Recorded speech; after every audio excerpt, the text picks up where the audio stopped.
A's fans, this is the week you've been waiting for. The Athletics, Mariners, and Astros have set the stage. 4 games separate the 3 teams in the division. And on this homestand, the Athletics play host to both the Mariners and the Astros. First up, the red-hot Mariners, who are coming off a shocking 4-game sweep of the Astros in Houston. The A's have been playing great baseball since the middle of June, and tonight, the 2 teams collide to start what will be a fantastic week of baseball in the East Bay. A's and Mariners, game 1 of 3, next.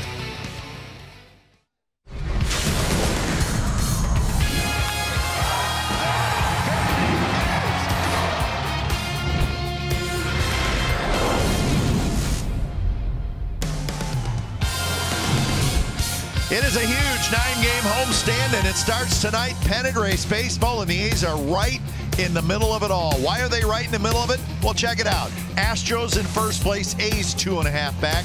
Mariners are 4 back. Astros have the night off, and of course the A's and the Mariners also battling for that second wild card spot. So Sean Manaea, the big left-hander, gets the baseball tonight. Game 1 of the series, A's and Mariners, coming up on NBC Sports California. Powered by Xfinity. Hi again, everybody. Welcome to Oakland A's Baseball along with Dallas Braden. I am Glenn Kuiper. 44 games left in the regular season for the A's. 10 of those 44 will be against the Seattle Mariners. And Dallas, when you look at the tail of the tape, statistically, it kind of reminds you of the standings. The A's just a little bit better than Seattle. Not necessarily mirror images of each other, Kite, but obviously the proof is in the pudding. A couple of teams who have gone about their business kind of the same way. Pitching staffs as well have taken hits. They've shuffled some things around. Guys are still performing.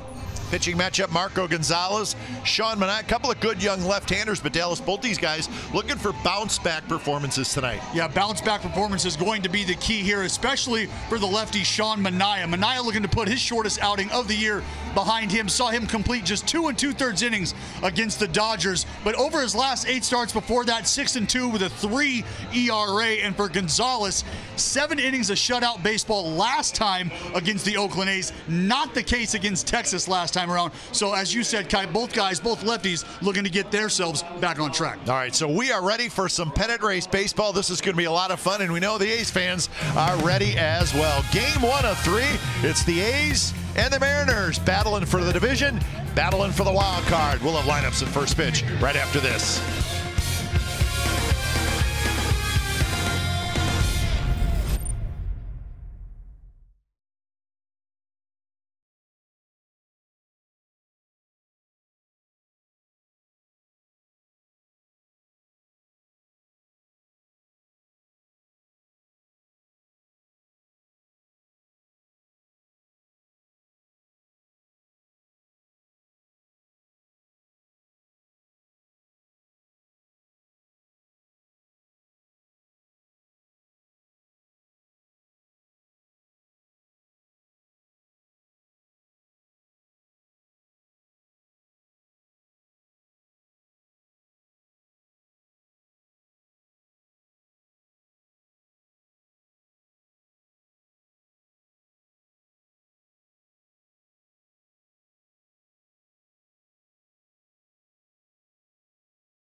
is brought to you by Toyota. Designed for the grind that comes through every time. See your local Toyota dealer today. Toyota, let's go places. By Southwest Airlines. Low fares, no hidden fees. That's transparency. And by Jack in the Box. Try something different, like Jack's Teriyaki Bowls. Only at Jack in the Box for a limited time. Well, the big homestand starts tonight. A's taking the field, led by Jonathan Lucroy. Green tops, white pants tonight for the Athletics.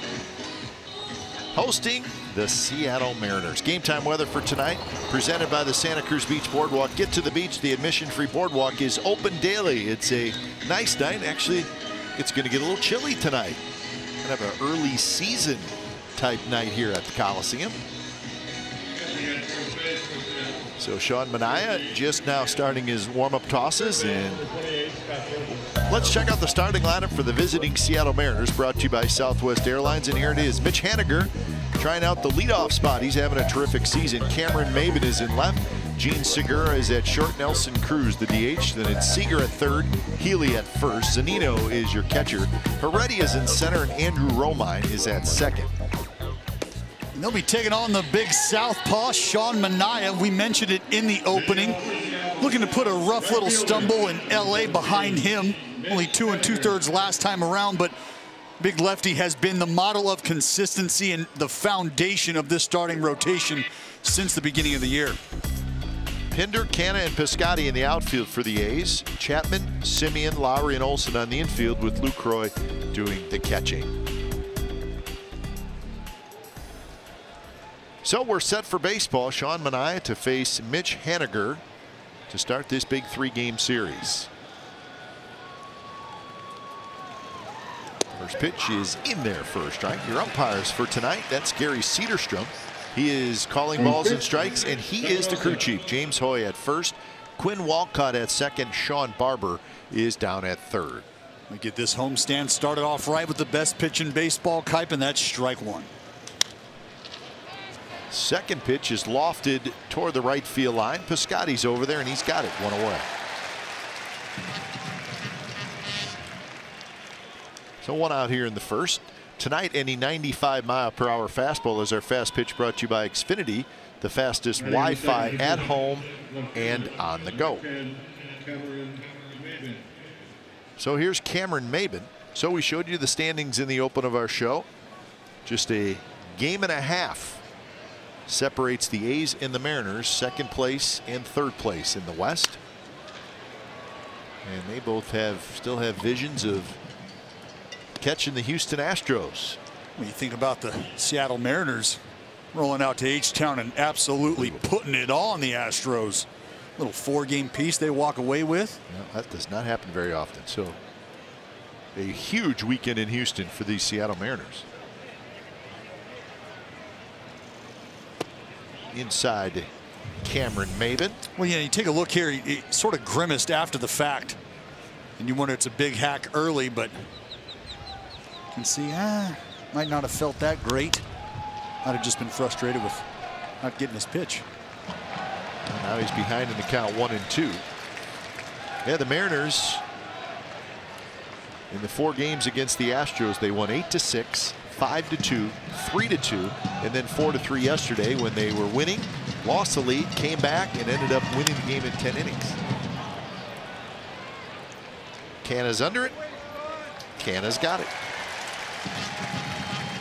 So 2 away. So Scott Service feeling good about the Mariners weekend, but now see what they can do here against the A's. D. Gordon was originally in the lineup, but he was scratched. D. He's all banged up. His shoulders bother him. He's got a broken toe. He's had the broken toe for a while. Yeah. But the shoulder's barking a little bit. When you got to think about where D. Gordon is going to slide in tomorrow and moving forward when Robinson Cano makes his way back. So you'd like to get D. Gordon as rested as possible, whether it's going to be out in center field, back at second base. You've heard a lot of talk about Robinson Cano potentially getting utilized around the diamond, which is kind of head scratching, but D. Gordon, no doubt, very important to this Mariner lineup. So Gordon sitting out tonight. What happened, Gordon, in Houston, he attempting to steal second base. He slid head first, and his shoulder slid into the second baseman's leg, and that's why the shoulder's a little bit sore. He did not start yesterday. He pinch hit, and he was scratched from tonight's lineup. So we'll see if Gordon's back in there tomorrow. Chapman backhands, drops it up, picks it, throws, safe. So Segura hustling down the line on a close play. The A's may want to check it. Well, the speedy Segura, and you can see Chappie here goes to the backhand, catches it just off the heel. That's why that ball shoots down towards the webbing of his glove, spits out. He's unable to come up with it cleanly. And really, that split second is all Segura needs to make this a bang-bang close play. And I think he was safe. And it is going to be a hit. So 2-out single for Gene Segura. And here's Nelson Cruz. Just another whole home season for Nelson Cruz. 30 homers, 75 RBIs. Well, and this is a guy that Sean Manaea has to be very careful with. Some history here between him and Nelly. Nelly hitting almost 400, 389, 7 for 18, 3 long balls. So a matchup to watch.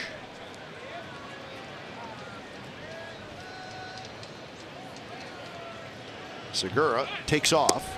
Lucroy's throw to second is right there. Got him. Perfect throw by Jonathan Lucroy. Segura is thrown out trying to steal, and that's how the top of the first comes to an end.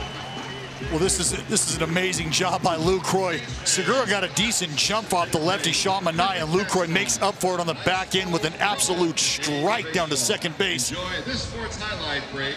So no score after a half an inning from the Coliseum.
All right, here come the A's in the bottom of the first. Here's their lineup brought to you by Southwest Airlines. Simeon, Chapman, Lowry, Davis, Canna, Olson, Piscotty, Pinder, and Lucroy. There's your A's starting lineup. In the southpaw, they're taking on Marco Estrada, making his 24th, Marco Gonzalez, making his 24th start of the year. Decent last time out against Oakland. Looking to repeat some of that success.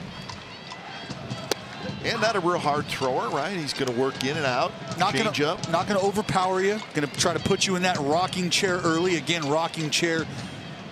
Hard in, soft away, up and down, keep you off balance. And a quick 0-2 to Marcus Simeon. And that right there, the swing and miss type, not something he's got a lot of. Only one swing and miss in his outing last game. Guy likes to pitch to contact. Working away to Simeon. Marco Gonzalez, a 12-game winner. And a very nice season for the Mariners.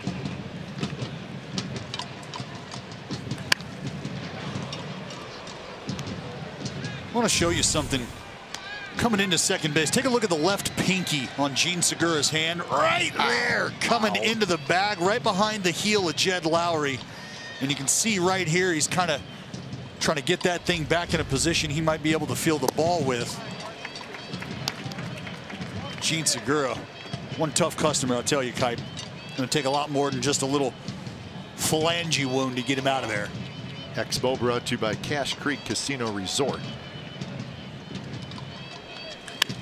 That one is drilled foul.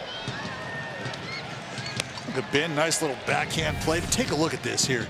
Right behind the heel. Oh, right there. I don't know. I'm not a finger guy, Kipe, but fingers at 90 degrees, I'm not sure if that's... I can't even look at it. Yeah. I can't even. So you hope Gene the hit machine is all right. This one toward right. Haniger is over there. And Haniger backs up a little bit, makes the catch. Defensively for the Mariners, they have Maben in left, Heredia in center, Haniger in right, Seager, Segura, Romine, and Healy in the infield with Mike Zunino catching. Matt Chapman. So one away, here's Matt Chapman. Matt Chapman swinging a very hot bat as of late. 10-game hitting streak. And he's going about it a few different ways. He's shooting the ball to the opposite field late in counts. When aggressive early, he's getting off his A swing. Handling the ball up in the zone. Isn't that sort of hitting 101, what you just said? It is, but strikes, just right. This game is so hard, Kai. Man, this game is difficult. Yeah, that's the way you're supposed to do it, but executing is not easy. Liner off the glove of Seager. It rolls down the left field line. Chapman is going to try for two.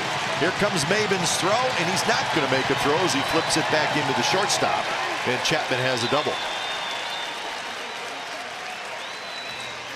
Seager got a pretty good glove on it.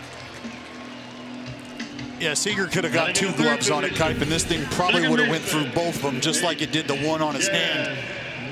This ball's leaned on. You can see Seager not vertically inclined, but he gets up, tries to make an effort on it, and that ball is just hit way too hard. That's the bottom line. And Chappie always hustling out of the box into second for two. Pitchcast brought to you by SoFi, a modern finance company, and here's Jed Lowry. You see, you know the feeling off the bat, balls hit hard down the line. You see that Seager's unable to come up with it. You can kind of back it down into second, cruise in. Off the plate, and now it's 1-1 to Lowry. There's a look at that cutter from Marco Gonzalez.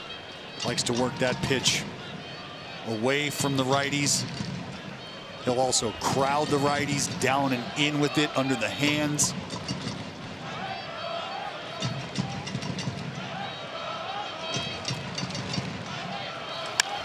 There's a line drive base hit right field. Haniger's got a good arm. Here comes Chapman, but Haniger did not pick it up clean. And Chapman comes in to score, and an early 1-0 lead for the Athletics. Just a little more of what we saw in Anaheim over that 3-game series. Some timely hitting, and Jed Lowry here missing location, trying to go down and in. Jed, a beautiful job of keeping the hands back, fires this off into right, and Haniger unable to corral this thing cleanly. And a speedy Matt Chapman with a good read off the bat. And that'll be hit number 1,002 for Jed Lowry. On to the next 1,000. You know it. Here's Davis, and he takes a pitch outside. Most line drives put in play since 2017. That's in all of baseball, folks. Jed Lowry is fourth.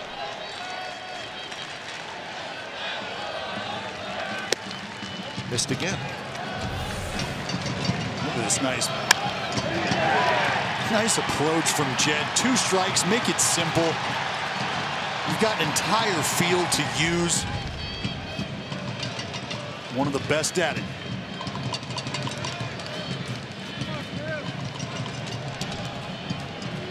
So a double and a single, and the A's have a 1-0 lead.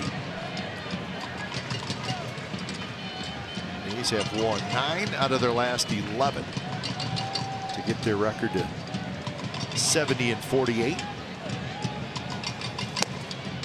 3-0. You can see Zunino working hard for his boy back there. I can appreciate the effort. Trying to snap that thing back in there. Give old Cedarstrom a good look. Not strikes. They've all been a little bit outside.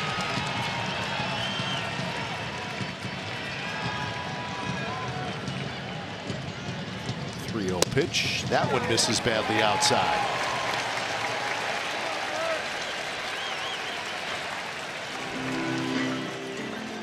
Well, we mentioned it, Kite. Marco Gonzalez not working with a ton of swing and miss. So you find yourself in hitters counts or cripple counts 2-0, 3-1. You got to be really good coming in, and against a guy like KD, might want to pick your poison with somebody behind him. But Mark Canha swinging it well as well. Canha at 255, 14 home runs, 42 runs batted in. 292 against the lefties for Mark Canha. Canha takes a strike, so that time Gonzalez got the call. Yeah, and you know, if you're Zunino, you might want to go back out there just to see if, one, you can get your guy to repeat and see what the umpire is going to give you if he does indeed repeat. And if that's the case, you keep attacking.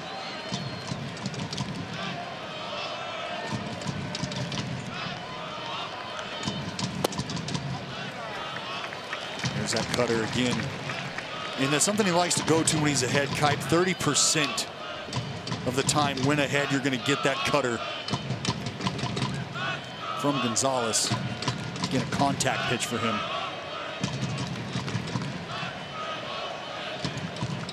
So 1-1 to Mark Canha.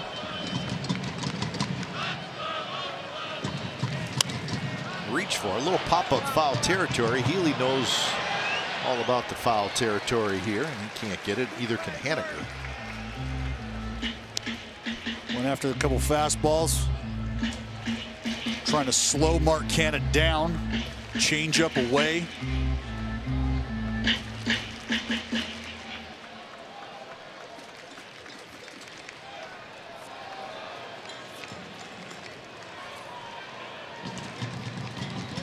Well, 20 pitches so far here in the first inning for Marco Gonzalez, and as Dallas said, coming off a tough start where he gave up 12 hits and 7 runs in 5 innings in Texas.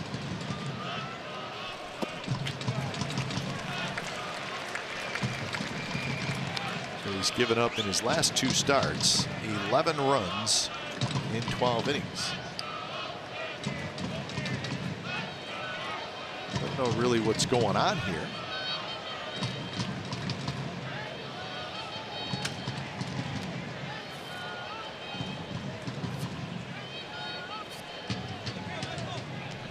See Ryan Christensen on the phone. Not exactly sure what the inquiry is about. Be curious to find out. You know, you can't replay balls and strikes. No, you cannot.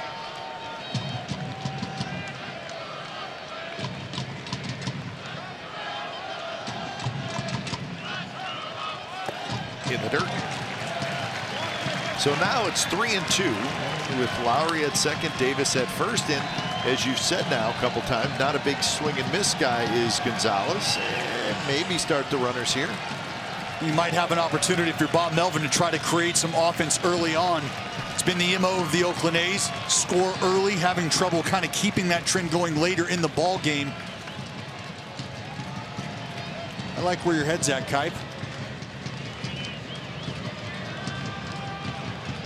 Runners are not going, and Canha just got a piece of it. And a big high leg kick from the lefty. Tries to, you can see him get around that baseball just a touch. Zunino's going to wear it right off that bicep tendon on the front of the shoulder. Hang in there, Z. Got a lot of ball game left, bud. You can see him sort of working that thing around. Not fun.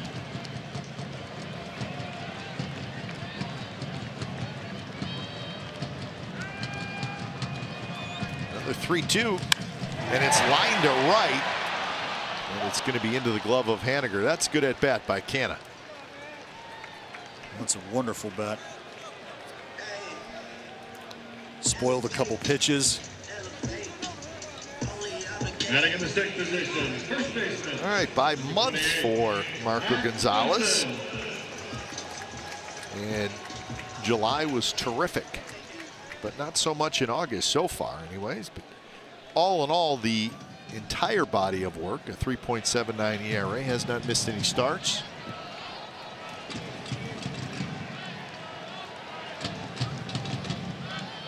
First pitch to Olsen. He's on the inside corner first strike. And with Felix Hernandez, obviously we know what's happening there in the bullpen. Paxton's been hurt a couple times. Leak has been okay. You could probably make the point that Marco Gonzalez has been the most consistent starter for the Mariners. And that's what you need.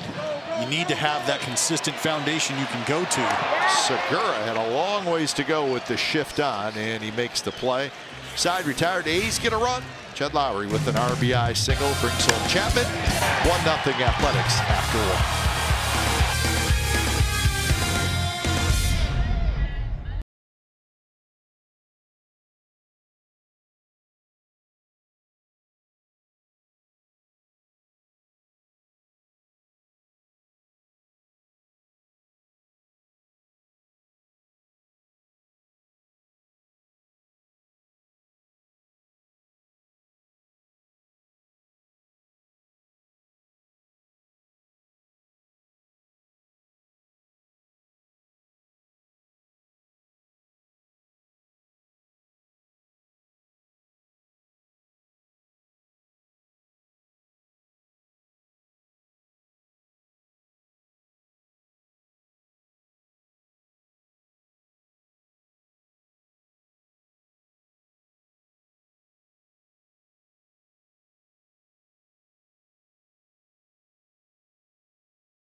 Nelson Cruz steps back in.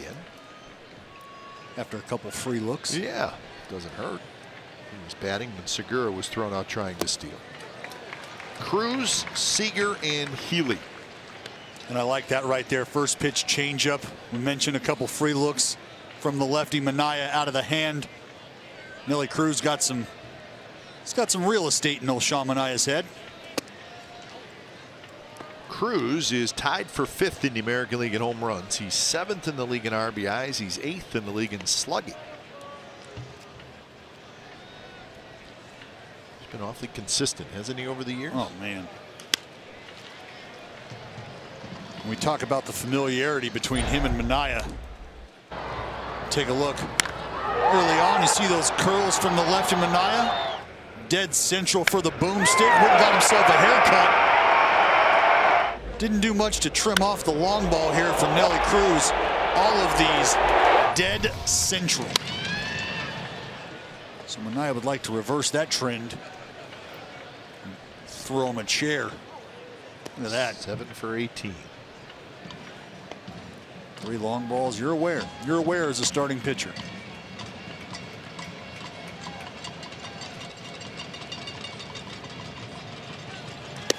Way outside. Cruz with 30 home runs this year. The 4 years before this year, 40, 44, 43, and 39 home run totals. It's the consistency we're talking about. When he's been somebody that has been sought after you know, a couple different times. Most home runs since 2009. He's first. Yeah. There you go. 3-2 pitches inside, and that's a leadoff walk to Nelson Cruz. Sought after, and he'll be a free agent at the end of this year. Now, Nelson Cruz is not a young guy anymore. He's 38 years old, but I think the bat speed's still there. It's still there. When you're talking about popping 40 4 years in a row, I mean, and we mentioned, you know, what kind of signing he's been. For you think about Baltimore. I mean, just some absolute seasons out of him, knowing what he can mean to a lineup. You slot him right in the lineup, makes everybody around him better. And I think he's become a better hitter the last 5 years than he was earlier in his career. Which is scary when you think about the power threat he is. He could hit. Edgar, decent player. He could hit. Talk about an eye for the ball. 0-1 to Kyle Seager. 19 homers, 63 RBIs for Seager. Bounces one to Simeon, who steps in the bag, and that's a double play. So, just like that, 2 outs, and that gets us to our Coors Light refreshing finish. This was yesterday, 2 outs, top of the ninth. Astros 1 out away from a win, and Healy homers. And that tied the game. And then the Mariners won it in the top of the 10th. That's a huge home run. We've seen some of those from the A's this year where you sort of grab a victory from the jaws of defeat, but you do that on the road. Boy, oh boy. We do it on the road, and you do it against the defending world champs. You do it against the team that you're chasing down for the division, knowing you're trying to execute that race. You're also trying to make up ground against the Oakland A's. Sure. So Healy, he said in the paper, it wasn't my best bolt, but you don't need your best bolt for the Crawford boxes. No, you'll take it. And he dropped it in there.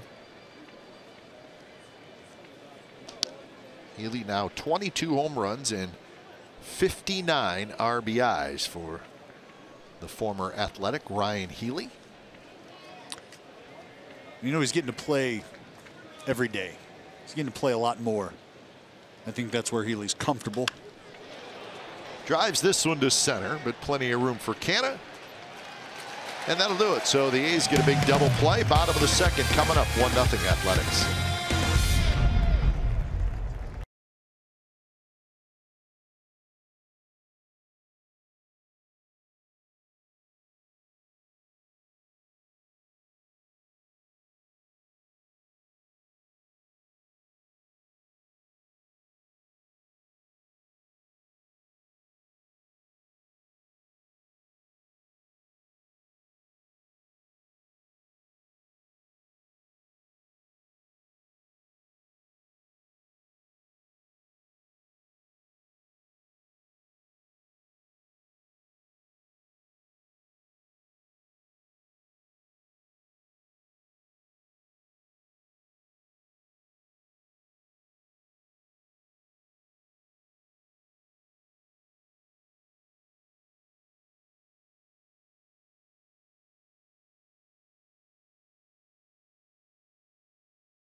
Here at the ballpark. Come on out. For Wednesday's day game, you can grab a lower level ticket for $15 as part of Bart Rapid deal at athletics.com/rapid. Help us come on out and defend the town. Handle some town biz. Grab your seats today at athletics.com/rapid. It is quite a homestand with Mariners, Astros, and then the Rangers next week. You want to get an idea of how this thing is going to shape up? Come on out to the yard. Get yourself a front row seat. I would, but I got to work. See you there. Got to work. If you want to call what we do work. Probably be stretching it a little bit. Hashtag blessed. 1-1 to Piscotty. Pinder to follow, then Lucroy, the bottom three in the A's order. 1-0. That's right. This is a big count for Marco Gonzalez. From 1-1, if he gets you to 1-2, hitter's hitting 102. You get to 2-1, hitter's hitting 435. So it gives you an idea for the youngsters at home how important it is to throw strikes, why it's important to throw strikes early. Advantage hitter the farther you get behind. Well, and if you do fall behind 2-1, like you said, then you have to make a perfect pitch, and he just did. Right, you got to come into the zone with something quality, and that's what Marco Gonzalez has done more times than not. He's a battler.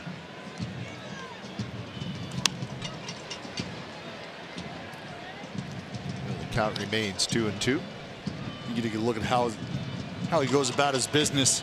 Fastball, changeup guy, curveball, cutter, a pretty steady diet in terms of what you're getting from the lefty. And again, not a ton of swing and miss. He's going to let his defense work. He's going to make you make decisions, put the pressure on you as a hitter. 2-2 to Piscotty. 15 home runs, 52 RBIs.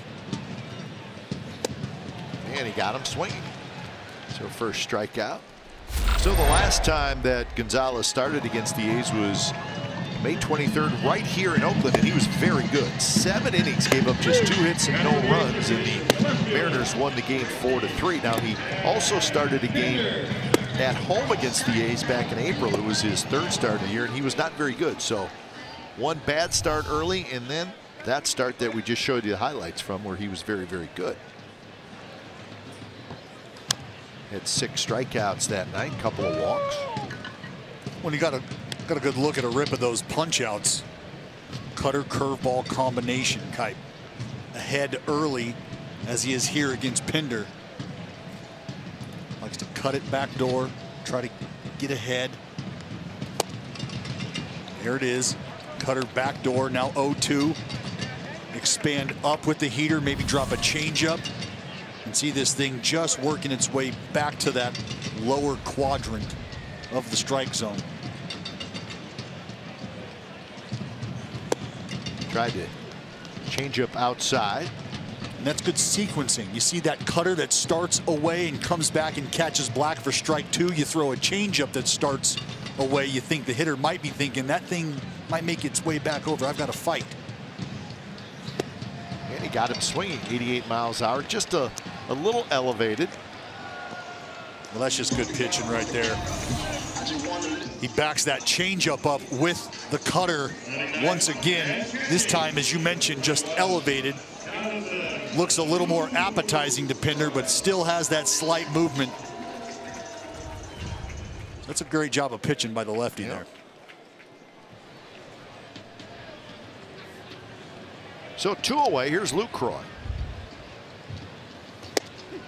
Outside corner for strike. So Gonzalez, a much different pitcher in the 2nd inning than he was in the 1st. Well, and they went back to the game plan that I had mentioned.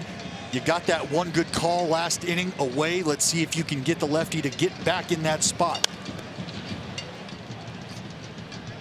And sometimes, Kipe, it's just about finding your release point on one side of the plate or the other early on in the game. Smart catcher like Zunino is going to make sure that they can establish that.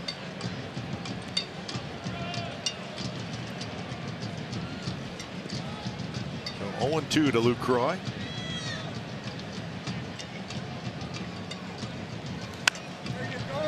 Up the middle, right near second base. Romine juggled a little bit, stayed with it. Side retired. So that's a good inning for Marco Gonzalez. We're headed to the third.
Sports California is brought to you by the Chrysler Pacifica Hybrid, America's first hybrid minivan. Test drive one today.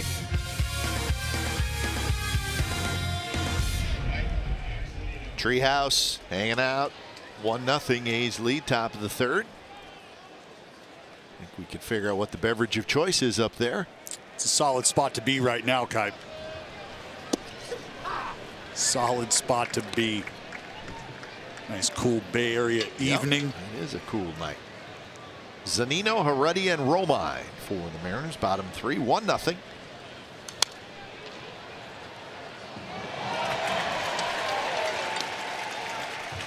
Zunino, good power, 17 home runs. Doesn't hit for much of an average, 203. Pretty good defensive catcher. Well, that's where he's going to make his money. That's where his importance lies. Hey, catch a good game, pump one out of the ballpark once in a while. Sure, we'll take it. It means a lot for a guy to have the entire staff have confidence and trust in him. Zunino, offensively, he strikes out a lot. And that's kind of held him back. He's got 108 strikeouts in 261 at-bats. That's a lot. Yeah. That's a 40% clip if my math is anywhere close. Yeah, and if you're not popping 40 plus, that can be problematic. But again, if you've got the ability to handle a guy like Felix Hernandez, and we know Felix has kind of found himself and his way down to the bullpen, not a part of that rotation anymore, but the young lefties, the success they've had this year, common denominator. Yep, that's true. Mike Zunino. And he got him with a high fastball. So one away here in the third inning, and we all want to wish our good friend Dallas Braden a very happy birthday. Happy birthday, Dallas. Happy birthday to me. Thank you. Thank you very much. Do I get to eat this right now? Yeah, it's your birthday. You can do whatever you want. I mean, if you want to give me some, that's fine too. That's totally up to you. Man, is this like a I'm not even sure what this is. Little waffle It's a action? waffle with the little, looks like a little I don't know if that's ice cream or custard or. Well, you know what? Really, there's only one way to find out. Probably try it. Probably give it a spin. You know what it looks like? It looks like a funnel cake. It does look like a funnel cake. And that's not all bad either. Nope. Been known to hammer one of those. Crush a funnel cake. Well, happy birthday. Much appreciated. I know you'd probably like to be with your lovely wife and your lovely daughter, but you're stuck with me. That's all right. You're not a bad date, guy. Not a bad date. Pinder hustles over and he makes the catch. So a hard hit ball by Guillermo Heredia, but it's the second out of the inning. Just a couple years ago, you were just a youngster. Second baseman. Just pitching in the big leagues. Now you're an old broadcaster. I'm an old member of the dark side. Oh.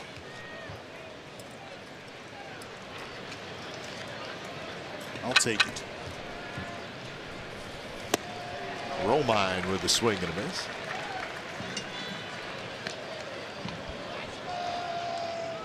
It does look pretty good. It does. That's, you know what's great about that? It's like you could eat that in the morning or in the evening. Yeah, you call it breakfast. You could call it a snack. Dessert. Is it good? Is it like really good? I'm going to go ahead and lay out here, Kai. Is it better than Laureano's catch? Come on. Let's be real. That was it's a pretty obvious answer to that. Enjoy it.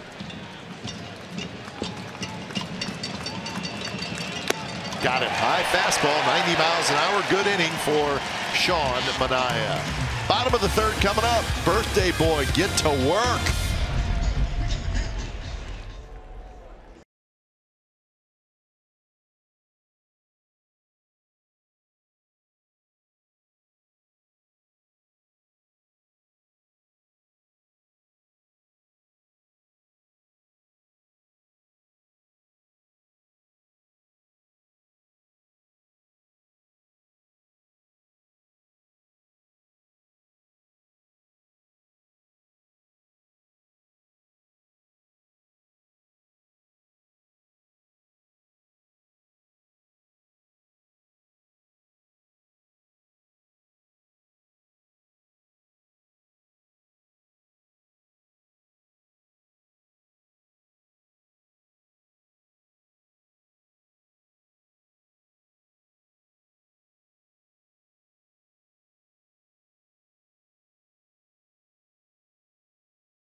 Stream the game on NBCSportsCalifornia.com and the NBC Sports app.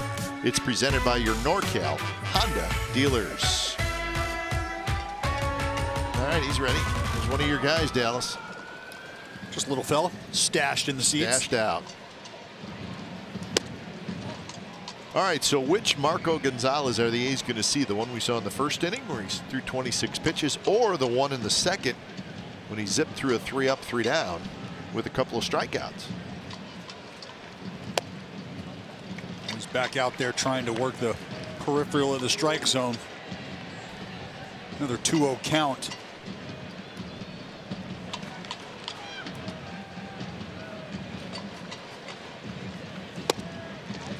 Missed outside. Just off the plate to Marcus Semien, who had a fly ball to right field in the first. Well, he's not giving in. Not necessarily a good thing if you're going to continue to fall behind. And not close. So a 4-pitch walk.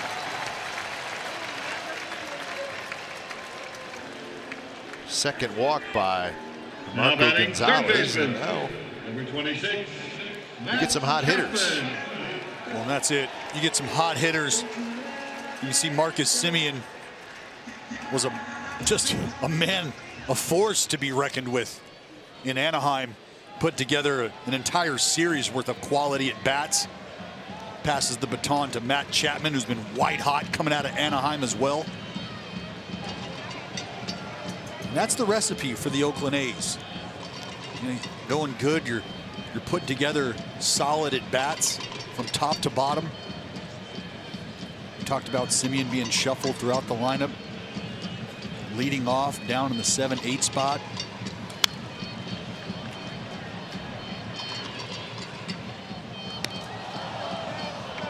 Matt Chapman, with his double in the first inning, extended his hitting streak to 11 games.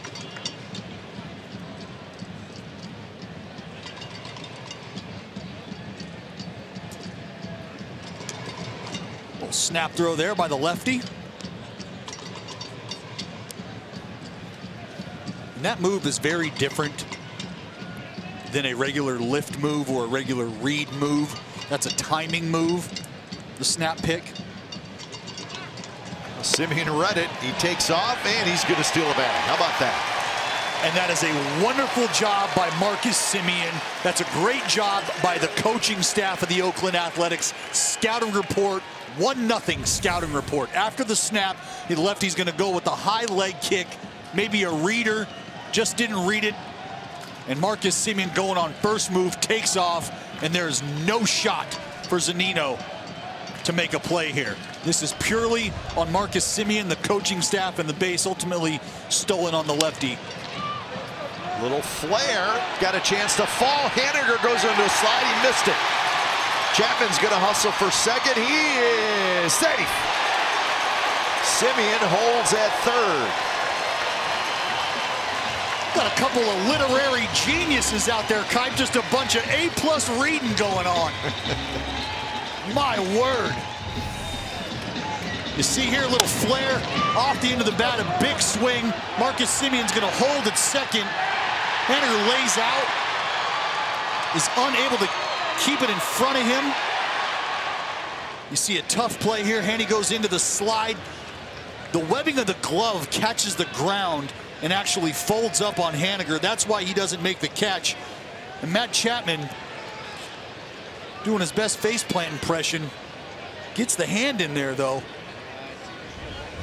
Very close play, and they're going to take a look at it. Segura got banged up again as well, so Chapman and Segura both are being, well, Chapman's being checked on. Segura limped away, and he's just kind of standing at a shortstop spot, but he's a little banged up too. Now the replay review comes into play. But you take a look here. Your attention, he's please. going to jam himself right there. The runner was called safe at second base. And then that left ring finger hits the bag. Pay attention to the left hand. You'll see a finger pop up. Yeah, right there. Left ring finger, might have been the left pinky. Yeah, just don't see anything to turn it over. We can see those BGs are done. Gonna need a fresh pair, Voos.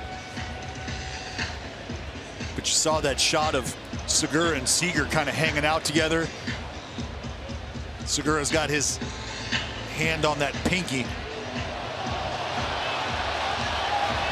Segura, as he hold on to this ball, looks like he still got it in his glove there, but just barely. And it's going to be, again, whether or not the tag is applied. And from the looks that we have, it just doesn't look like there's anything there that says he was out. Well, it's not enough to overturn. If there was contact made, it's going to be on the other side. It's going to be on the left side of Chapman.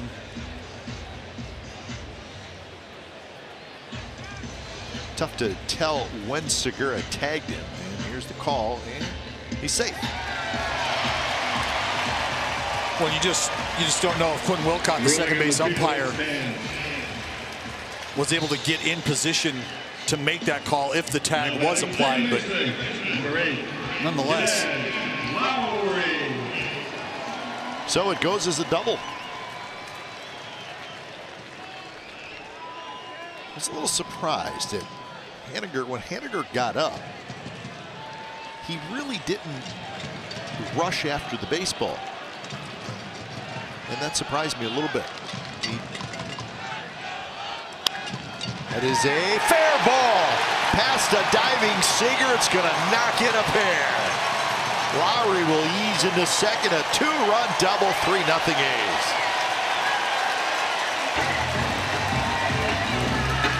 Well, here come the swinging A's. Being aggressive early against the strike-throwing Gonzalez. Well, first pitch cutter into the righty, Jed Lowry. He says, you're not beating me to the spot this time. I'm pulling the hands in. I'm going to yank this thing right down the line, just out of the reach of the outstretched Seager. It's going to be 2 for that man, Jed. Got 3 RBIs in the game, 73 now on the year. So a walk, stolen base, double-double. And nobody out. And a good look. Ball not scorched. Hit them where they ain't. That's the name of the game.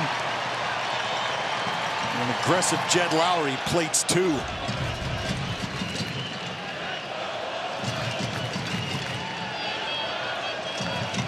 Davis hits it hard to the right side. Tricky little hop for Romine, but he stays with it. So Chris Davis, a ground out, but a productive out. That's it. A productive out. And look, there's 27 in a game. You can see the boys right there. Chap, you sure about that slide? Yeah, it was not Matt Chapman's best slide. No, it wasn't pretty. He's going to hear about it. Oh, from yeah. His teammates, probably through middle to the end of October. Yeah. Stuck the landing. You will see a guy do that occasionally on the head first slide. What happens, you know? Get it out there. Yeah, but he really did slide pretty early. Nope. He did his, I don't know, Tim Tebow, the planking fad that occurred a couple years ago. Chappie trying to bring that back. Kind of look like one of those downhill skiers, you know, right after they take off and they're trying to, the long jumpers. That's right, when they're out over their skis. And as many of us a lot are. of people are.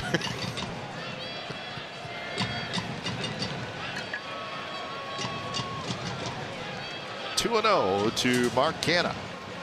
Infield in, and now 3-0. And this is the Oakland A's lineup on display right now as far as approach. Aggressive early with the guys who are run scoring, run producing. Jed Lowry got a pitch he could handle early. Fouled straight back, 3-0 cut by Canha. It was a good one. And it was a good one. 3-0, fouled that thing straight back. That's something you like to see. A guy, you get the green light, go ahead and take advantage. You don't like to see a guy foul something off to the right side or take an emergency hack. 3-0 means one thing. It's hungry. That's right. It's called a green light for a reason. And you let it eat when it's hungry. Green means go. That's right.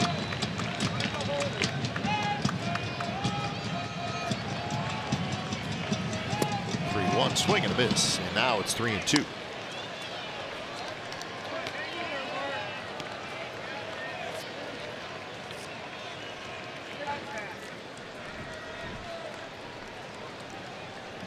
Canha trying to get Lowry home from third, extend this lead. 3-0 the A's lead. Cut her away. Canha swings and misses. Ball dropped by Zunino, but the throw to first in time. So that's a big strikeout for Marco Gonzalez. And Mark Canha would like to have another rip at that one. It looked like it was right down the middle. Well, it was. That cutter working its way back towards the center of the zone. You can see Zunino flash the leather once at lower corner. And just continues to cut across the plate off the heel of Zunino.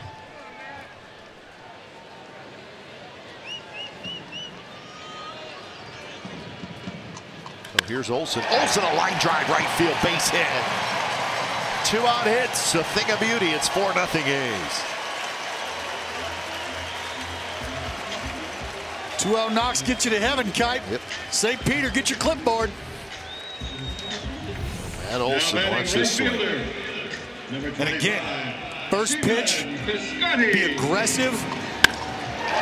When 3-0, you go 3-2. Doesn't matter. You get a pitch you can handle up there.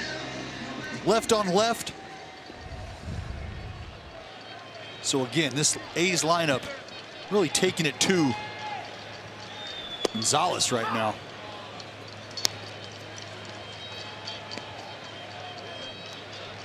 So Piscotty steps up for the second time. He struck out in the second.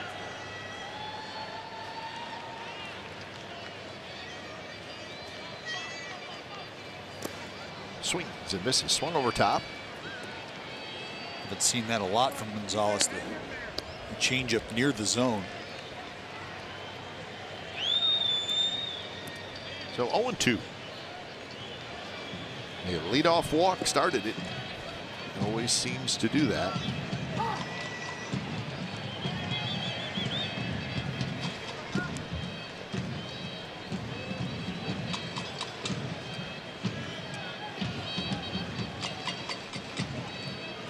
Short lead for Olsen at first. That changeup 83 miles an hour.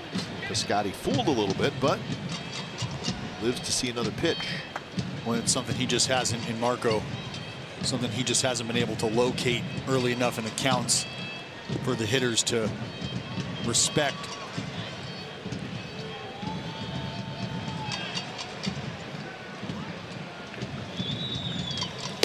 And he got him swinging, but a big inning for the Athletics. They score 3 times. Lowry with a 2-run double. Matt Olson with an RBI single. So 4th inning coming up. The A's lead the Mariners 4-0.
Sean Manaea, who's been sharp through the first 3 innings, couple of strikeouts in the 3rd. He's walked 1, given up 1 hit so far. First pitch in, first strike. In fact, there's a reason that the momentum innings or the shutdown inning is important. And I know there's a group of people or a school of thought who don't put much emphasis or stock in that. And I'm here to tell you, it's very real. All right. For a couple reasons. You think about the lefty, Gonzalez. You had some 3-0 counts, some full counts, some battle ABs, some walks, some knocks, some runs scored. That's mentally taxing. And if in a matter of 5 minutes or so, you can get that guy back out on the mound, physically, I'm not worried about whether or not he's been able to recover. Mentally, sure, he hasn't been able to take that just a 2 to 3 minute break and sort of gather himself. He's back out on the mound, forced to try to mentally navigate this lineup once again. So if you have the opportunity to put the pressure back on your counterpart, go out there with that mindset, knowing this is going to affect him. If I can roll here and get the boys back into bat. Gotcha. Well, that makes sense. Yeah, so it's not a physical thing. It's he needs a little time to shed what just happened. Right. 1-0 to Cameron Maben. How has Manaea been in shutdown? And it's pretty good, right about the average, 26 out of 36. But he's got to navigate through a leadoff double by Haniger.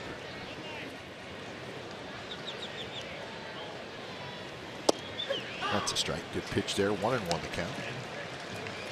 Maben hit a fly ball to center field in the first. Maben acquired from the Marlins.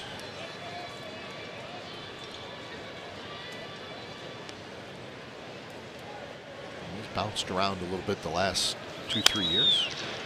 Hits this one to Simeon. Throw is dug out by Matt Olson. We've said that a lot this year. Ole, one of the best over there. See, Simi does a good job, gets himself in position to center this ball up here. Number 2, Matt Olson. Gene See him Segura. down with that ball, come up nice and easy. And again, you don't see him go out and try to swipe at that ball. See a lot of guys. That was a tough one. That's a very tough one. Very tough.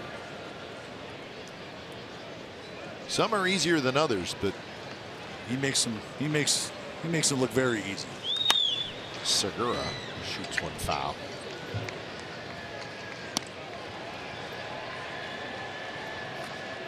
Nashville Sounds win again, Dallas. 14 in a row. A's AAA affiliate, and we're watching them now. They beat Round Rock 6-5. They trailed by 4 going to the bottom of the 8th, and they won 6-5. So, nice job, Nashville Sounds, in you now officially have our attention. Chapman's got our attention. Throws in time. Saved a run. It's old hat. It's old hat. It's gold over there at the hot corner, if you ask me.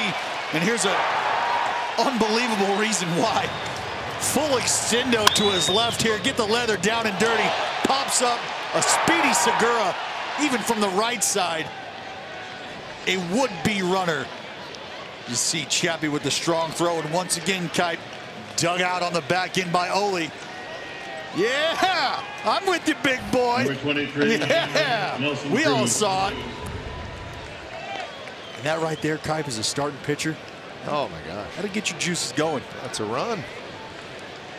So here's Nelson Cruz. One more tough guy to get out of this 4th inning.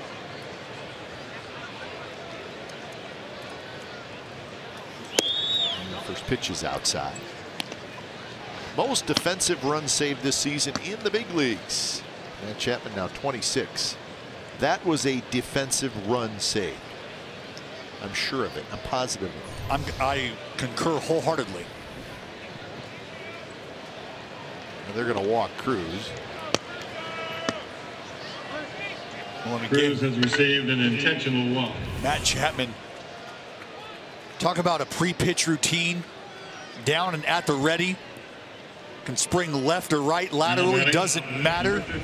Give or gain ground, get it on the short hop, give himself time to get it on the big hop and throw a bullet over there. He's an absolute wizard, a wonder at the hot corner.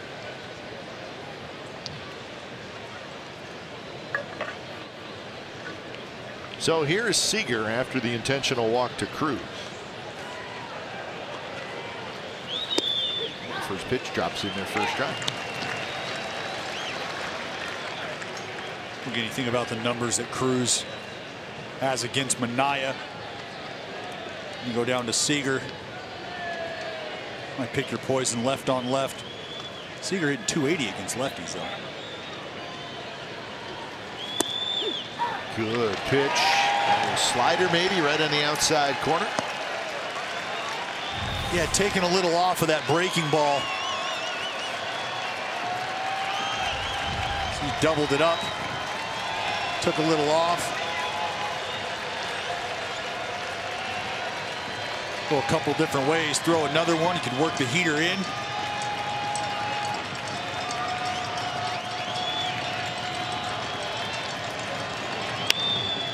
Little flare, and that's going to fall, and it's going to get a run home. Haniger comes in to score. Nelson Cruz hustles around to third, and the Mariners get a 2-out hit. Makes it a 4-1 game.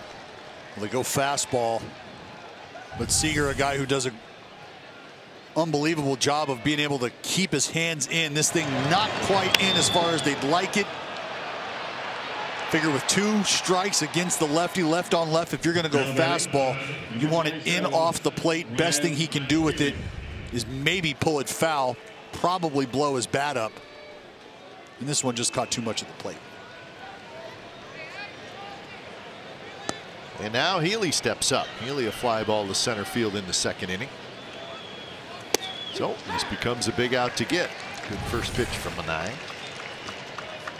Here you go. Nothing much to it. Foot down, just strong enough to fight it off.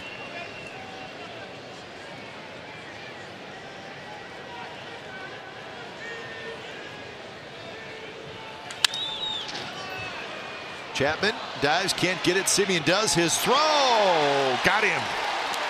The throw back to third, but no need to throw back to third as Healy was called out at first base on a very close play. So let's see just how close it was and whether the Mariners want to take a look at it. That's how good he is, Kite. They'll go get you 4. Doesn't matter, he's out. So Simeon with a nice play. 1 run for the Mariners, bottom of the 4th coming up.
Hey fans, are you like me and want to learn to keep score at a ball game? Well, tomorrow from 5:30 to 6:15, join us. That's right, me and my man Kipe at the East Side Club for a scorekeeping 101 with Glenn Kuiper event.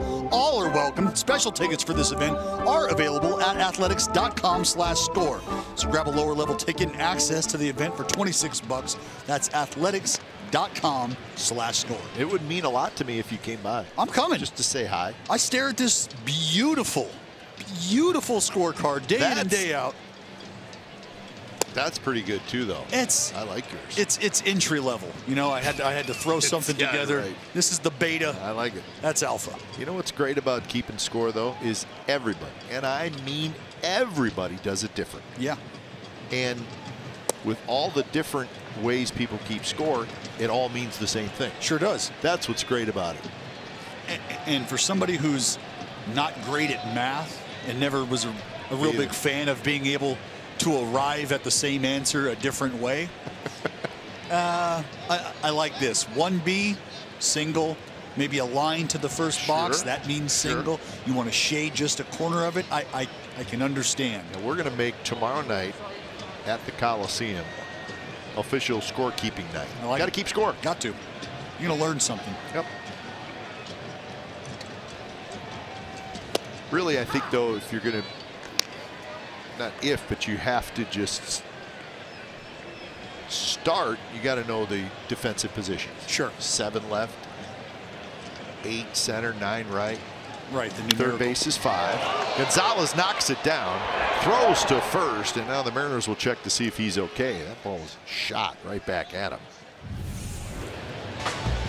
We'll get the calculator out for this play on the defensive side from Chappie. 1.6 from leather to flesh on the exchange. 125 feet across the diamond. That's hot. Yep. That's hot. You're going to come and check on the lefty after that comebacker. Throw a couple pitches, make sure he's okay. But take a look. This thing squares him up nicely right in the left Achilles. He'll throw one, tell him I'm good, get back into the dugout, and let's roll.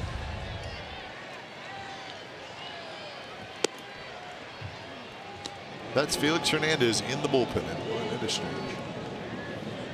Have to get used to it, at least for this year, although Felix said, listen, I'm going to pitch well, and I'm going to get back in the rotation before the season's over. I think he meant it. It's got to be a very, very foreign feeling to him. When do I get ready? How do I get ready? He's never made a relief appearance. And it's easy to think, he's a big leaguer. He could figure it out. He could. When you're a creature of habit and you have been the pillar of a rotation since you were, 19, 20 years old? This is going to take a lot of learning.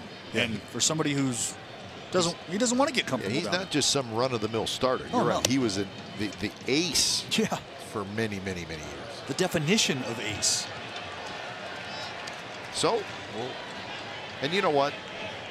Get it. It's the Mariners. I know they're chasing the A's. I get all that. But you know what? I hope it all works out for him because I think he's a good guy and he's good for baseball. He's a good ambassador for baseball. He's given a lot to that organization. Absolutely. But we are in a time of what have you done for me lately? What have you done for me today? What can you do for me tomorrow? And I think this is just an example of the business side of things. 3-1 now to Lucroy.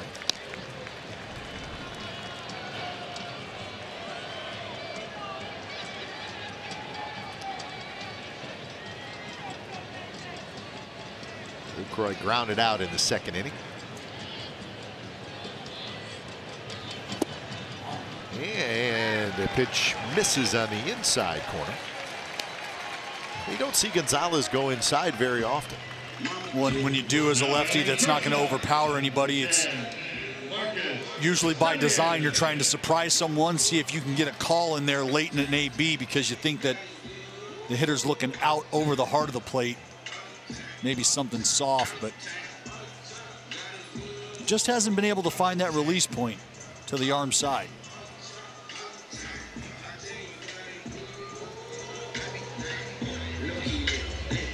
Mel Stottlemyre Jr., the pitching coach.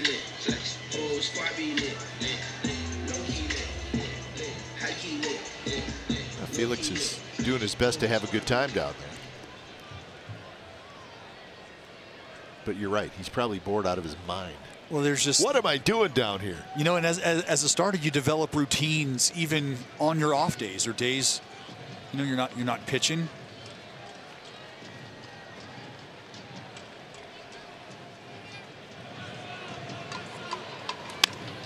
Line drive and a base hit for Marcus Semien. Walk and a single for Semien. And again, scouting reports, an extended AB, the free pass, and now Marcus Semien comes up, first pitch, aggressive. Gets a breaking ball he knows he can handle. We talked about Marcus Semien getting off his A swing. We talked about scouting reports. Marco Gonzalez throwing the curveball 33% of the time on the first pitch. So second, third time around, you start trying to mix things up against guys. And here's Chapman, who has a mighty swing and a miss. Mighty swing and a miss on a first pitch breaking ball, Kipe. So that's what I mean by scouting reports right now, and these Oakland A's hitters showing their aggression. They know what's coming.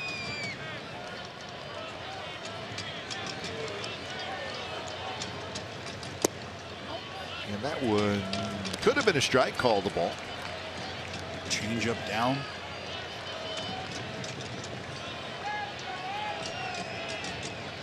So 1-1 to Chapman, who has doubled twice and scored twice.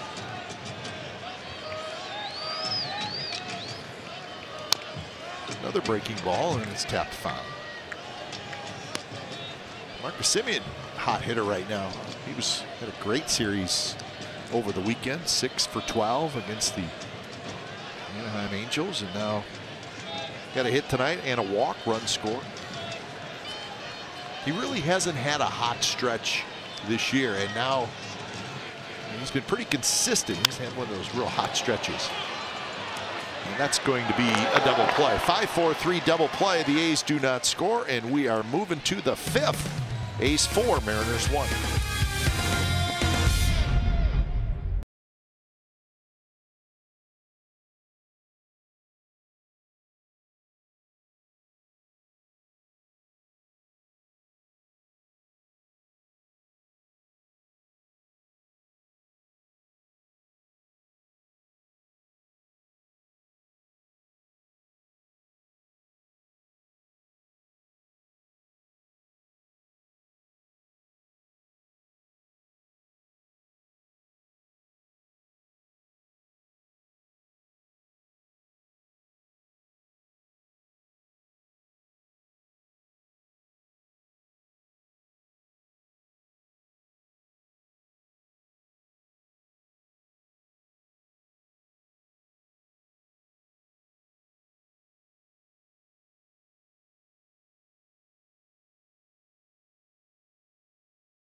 Baseball on NBC Sports California is brought to you by the Chrysler Pacifica Hybrid, America's first hybrid minivan. Test drive one today.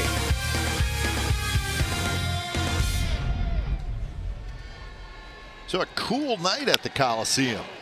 And the A's leading 4-1, top of the 5th. And Mike Zunino goes after the first pitch and grounds out to Chapman.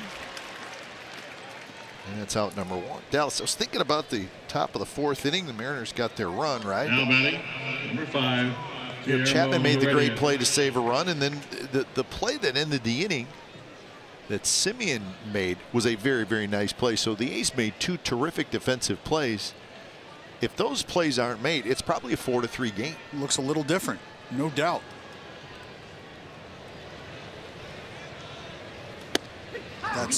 That's been part of the reason the A's, again, we've said it, have played the way they've played, have played themselves into this position. Timely hitting, doing a lot of things right defensively. And it seems like even when there are the defensive miscues, they're picking guys up. And that man right there, Matt Olson, doing an amazing job over at first base. Yeah, he's been a lifesaver for all the infielders. Well, it's It's a safety net. It's a 6'6", 245-pound power hitting from the left side safety net.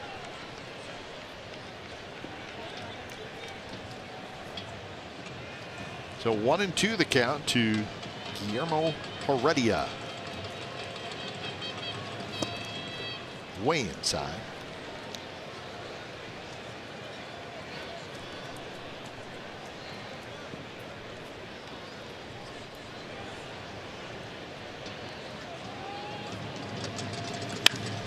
Up the middle, Simeon. Nice play. Throws. Got him. That's a nice play. Simeon had to cover a lot of ground going to his left. There's the out of the breakdown for Sean Manaea. Now batting. He was very good 7, early on. Andrew Had a no-hitter and struggled for about a month. But the last 12 starts kind of settled in. Nice ERA, 3.39. Well, that's what happens. This season will present you with peaks and valleys of successes and failures. And as cliche as it is to say you want to stay as even-keeled as possible, that's a fine example of why. Because you ride that wave all the way to the top and it crashes with nothing underneath you, you could lose a lot of momentum. But if you kind of take them as they go, learn from your successes, draw on your failures. So again, being the staple of this rotation. 2 pitch, blew him away with a high fastball. 3rd strikeout for Manaea, so he has a good inning. And Lowry's going to lead it off when we come back.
T-Mobile.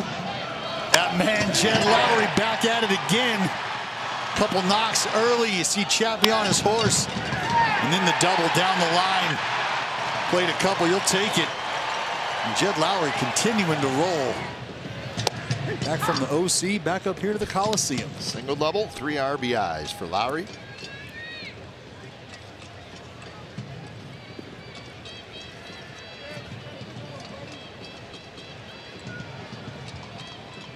It was interesting. Lowry was talking about, remember he had the collision with Piscotty in San Francisco and the lower leg bothering him, and I think it probably bothered him more than maybe we even knew. And made an interesting point. He said, I really hadn't for quite a while been able to do any of my leg work, strengthening work, which players do a lot of strengthening things throughout the course of a year, lifting weights. And he said, I haven't been able to do any of my leg stuff until about a week and a half ago. And now strength starting to get back in that lower half a little bit. Well, that can be problematic, especially for a guy like Jed. Utilizes his lower half but you think about being a switch hitter and how important both legs are. Yeah, that's true. Yeah. Not to say that one's any more important than the other to a standard hitter. But you need to have them both. Got to have them both, and during the dog days, you got to be able to keep your body in shape, in condition. This one's popped up on the right side of the diamond. Healy grabs it. Career hit number 1,000 yesterday for Jed Lowry, and it was a double early in the game. And he knew it was a very nice milestone. So congratulations to Jed. Oh yeah, I had to rib him a little bit. Told him we all saw that fist pump coming around first. But I tell you, Kipe, you get 1,000 knocks in this game, go do a cartwheel down first baseline. You got it with the double. This one driven right field, off the wall. Haniger fires it back in, so Davis with a long single. Banged off the wall. With Lapo pop on display, nothing we're not used to. KD leaning back on him. This is just a byproduct. This is what happens. It's your own fault, KD. You're too strong. You hit a missile off the wall. Settle for a single. 28 hits to right field for Chris Davis, and this is a guy who has 34 home runs.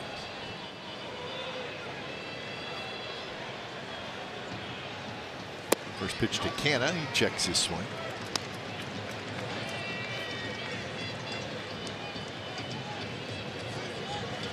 You don't necessarily feel like KD is a guy that you can't defend, but in terms of positioning and how he can beat you or where he can beat you, it really doesn't matter. No, you might as well just play him straight up, and I think, I mean, maybe not so much on the infield, but that's Casey Lawrence starting to warm up. 83 pitches for Marco Gonzalez.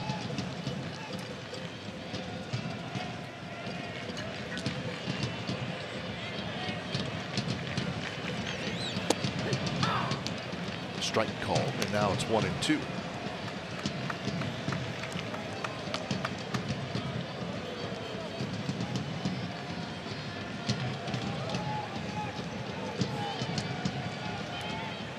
Canna has lined out, and he has struck out.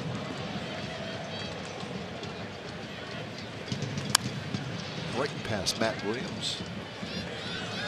Fighting off those low breaking balls from Estrada. Something he'll do with 2 strikes. Over the course of the season, he's thrown that curveball and slider down in the zone 4 strikes 73% of the time. For context, Major League average 58%, so 73%, that's the high water mark in baseball.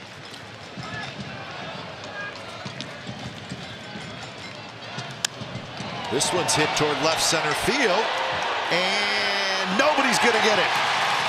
Picked up by Maven at the wall. Davis is going to go to third. He'll stop there.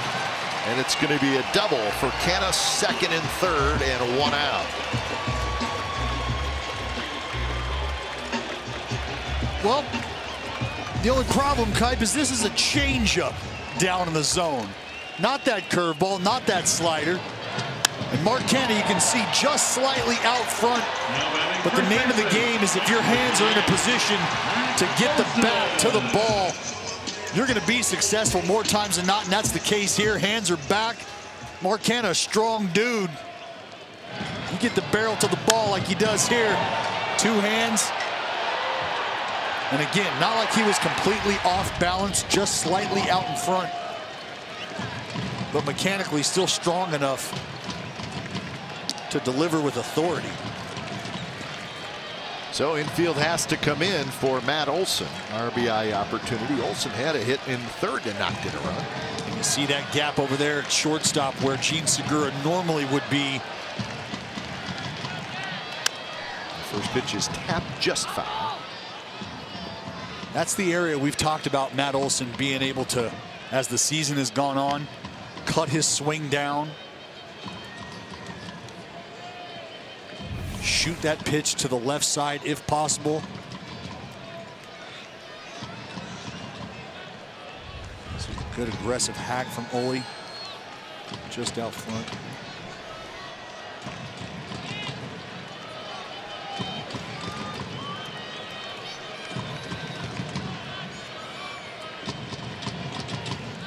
Slider away, 1-2-1 now.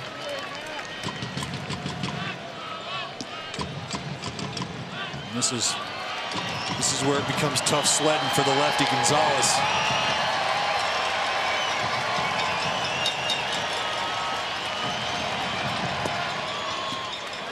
And even tougher if he doesn't get that call.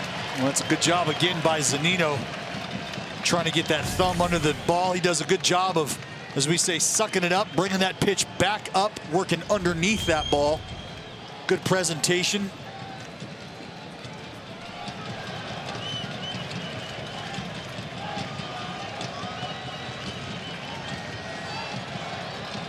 One delivery is lined into the glove of Segura, and the positioning was perfect. So, going to give the Mariners some credit on that one.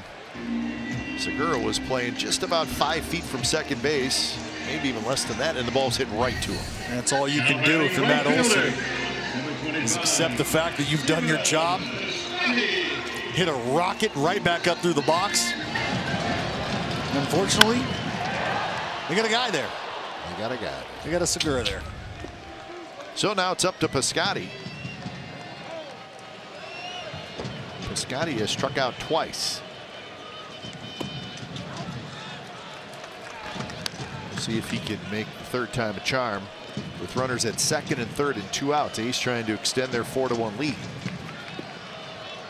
And a big 2-out knock here from Stephen Piscotty would blow this thing open for the A's. Really put Gonzalez on the ropes. So 1-1 the count.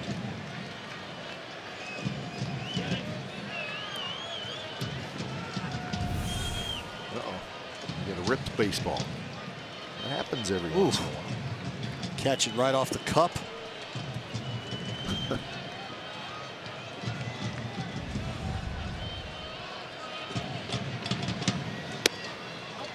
Missed with a changeup, 2-1. Nothing easy about the night for Marco Gonzalez, except for that 3-up, 3-down second inning. He's been working from behind a lot.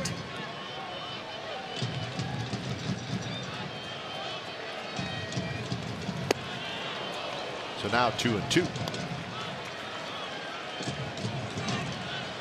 It just doesn't look like Piscotty's seen it well out of the hand of Marco Gonzalez. Kind of thought the same thing. Out on the first time on the cutter, then a changeup that was a good pitch with 2 strikes. Second time around. Tapped foul. And I guess that happens to a hitter sometimes, no matter. Guy could be throwing 100 miles an hour or 90. They just don't see him. The next guy in the lineup may see him great.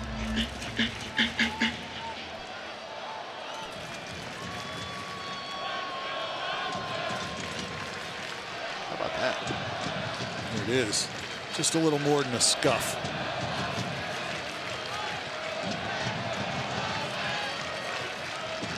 Piscotty grounds it behind third. Seager on the backhand. Throws in time, and the A's do not score. Strand a pair. We're moving to the 6th. A's 4, Mariners 1.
Show me the Oakland A's in your X1 voice remote to get live stats on your TV. Change the way you experience TV with Xfinity X1. And we've reached the 6th inning. A's leading 4-1. Haniger with a mighty swing, pops a foul back.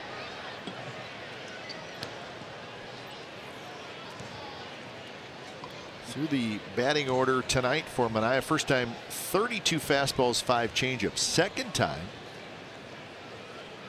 really only 1 changeup and 3 sliders, but still a lot of fastballs.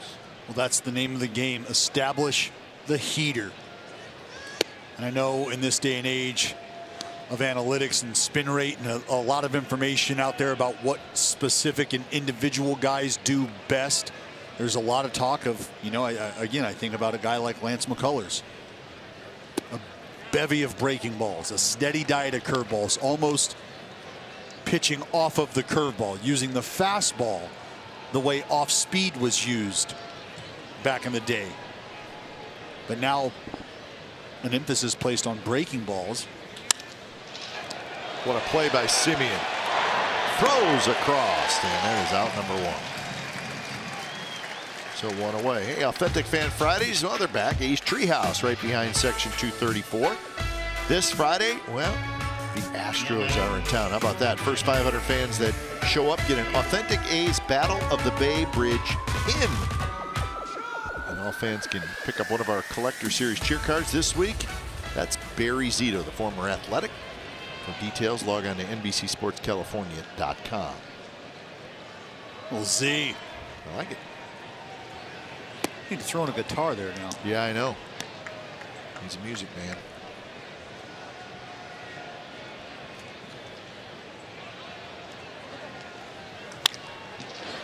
Maven lifts it foul, actually lines it foul into the left field seats down the left field line.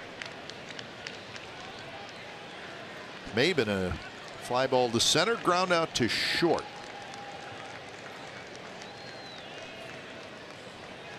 Segura will be next. Center field, but plenty of room for Canna, and Canna makes the catch. 2 away. Well, it's Sean Manaea challenging with off speed. You got yourself a little lead. Aggressive in the zone with everything. Number 2, Gene Cool Segura. night here in the Bay. My best pitch, your best bolt. Let's see how far. And we did. And it wasn't very far. Not far enough. Not in the grand scheme of things. Segura takes outside. Here's a look at that breaking ball. Talked about the second time through. Seeing a few more of those.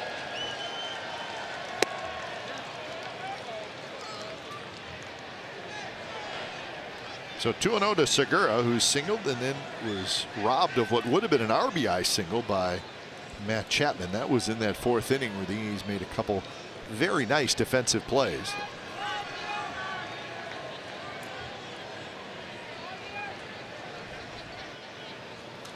Segura pops a foul back.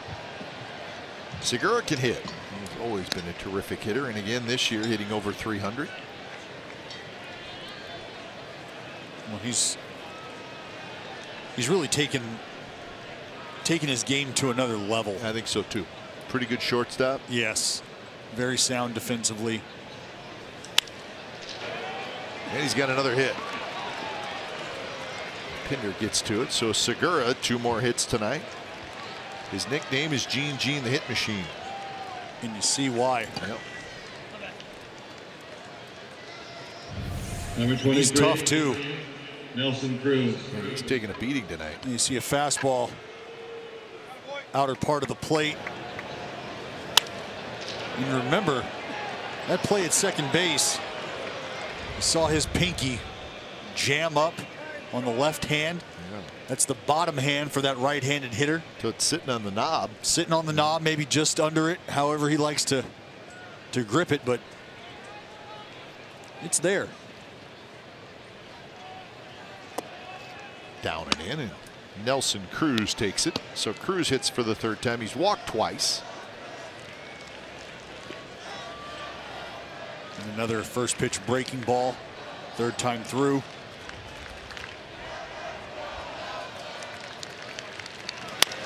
Cruz taps it. More action for Simeon. Side retired. Hitting a runner left. Nothing else for the Mariners. Bottom of the 6th coming up. Still 4-1 A's.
The then greatest win streak in baseball history.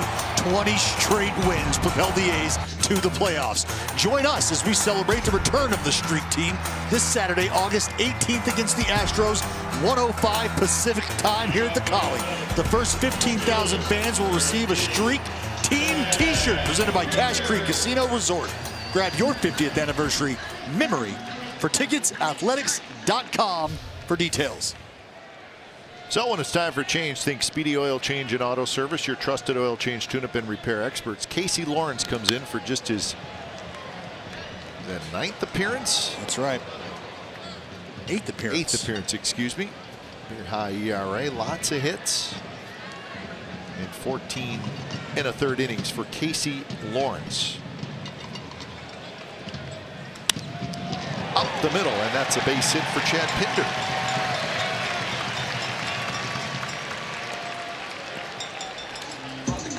Pinder with a leadoff single. And I'm batting the catcher. Have a long night for Marco Gonzalez. 5 innings, 8 hits, 4 runs, 3 walks, 4 strikeouts, and 97 pitches. So 97 pitches in 5 innings. Well, 3 walks for the lefty. One of them scored. That's not something, excuse me, that is something he has not done all year. 3 walks is a season high. So maybe a sign that he was not sharp tonight. Well, it's just a matter of getting that release point down early, and he wasn't really working ahead of guys. And that'll put you behind the 8 ball very quickly, especially against a powerful lineup like the Oakland A's. Lucroy takes a little bit outside, so 2-0.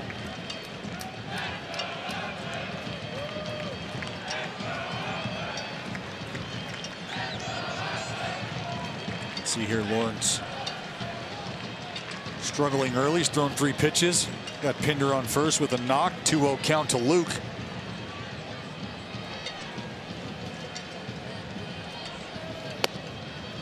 And that one's not close. 3-0.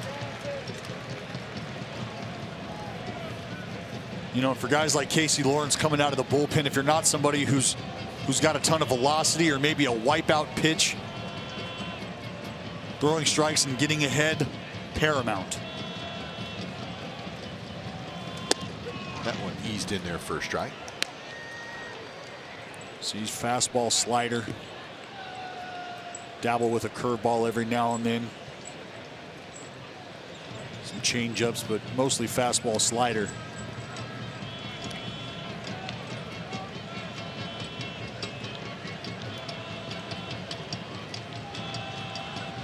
Pinder takes off, and the pitch is outside, and it's a walk. So Lucroy works the walk. Pinder goes to second. He's again have something going. Well, it's a good thing that Luke put the peepers on him for ball 4. Pinder may have been done at second base, but it doesn't matter. Another good AB.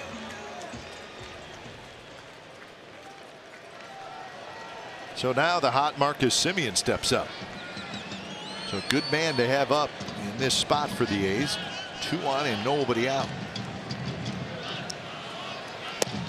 Shows bunt, takes it outside. I don't know that that's something we've seen at all this year. A's do not do the sacrifice bunt thing a whole lot. Guess who really does in the American League? Marcus Semien hitting over 300 with runners in scoring position. Bounces that one toward Chapman in the on-deck circle. Seager was going to step in on the grass. That pitch. Now we'll see what he does with the count 1-1 and Semien having swung away. Well, you do that for a couple reasons, and that's a great point. You can alter the defensive positioning, and you might be able to trick that pitcher into giving you a pitch you can handle. A heater, he thinks, oh, he's going to give me an out. We'll take one. Here's a fastball, and then wow.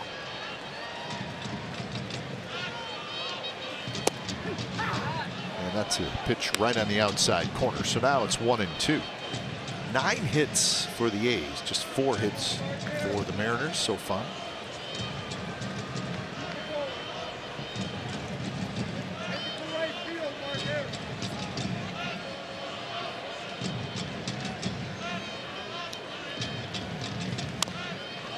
Tap slowly. Foul ball.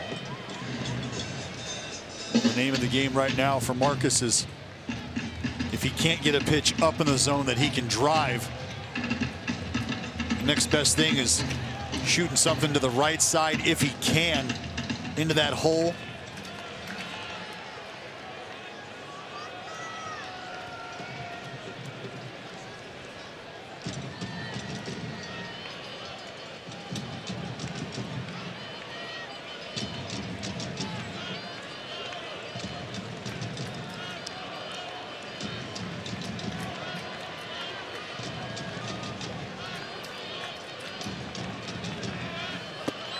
Good take, 2-2.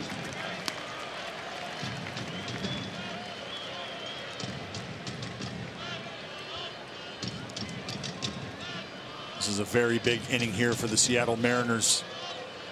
Clearly for the Oakland Athletics. Some timely hitting. They can really bust this thing open. Casey Lawrence trying to put a silencer on this potential rally.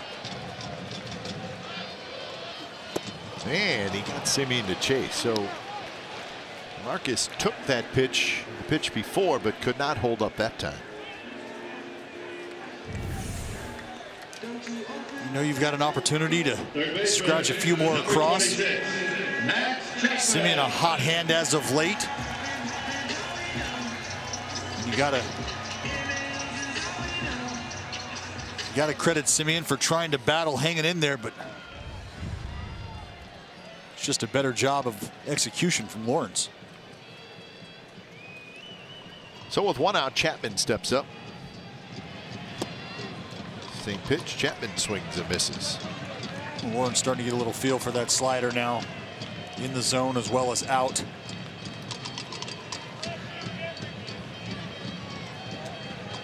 Chapman a couple of doubles, and then he hit into a 5-4-3 double play in the 4th inning.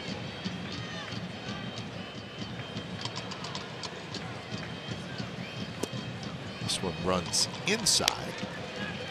There's that changeup. Again, we don't see that a ton from Lawrence. Maybe 9% of the time. He's gotten good results on it. Hitters are Hitting 167 against the changeup from Lawrence. There's the slider, 2-1.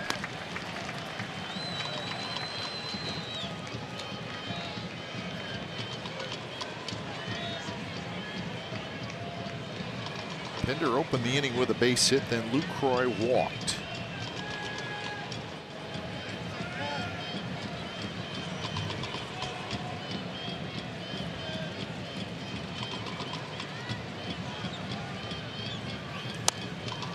Kind of a half swing.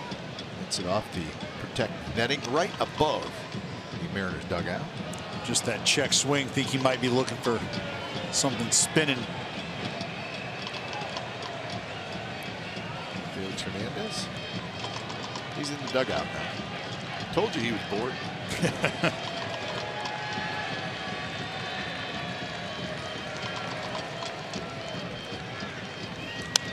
Chapman fouls that one. That was a slider that was up a little bit. Well, for Felix, probably the long guy, not your situational righty at this point in time. Somebody, if you need length for any reason, probably the guy you're going to go to, but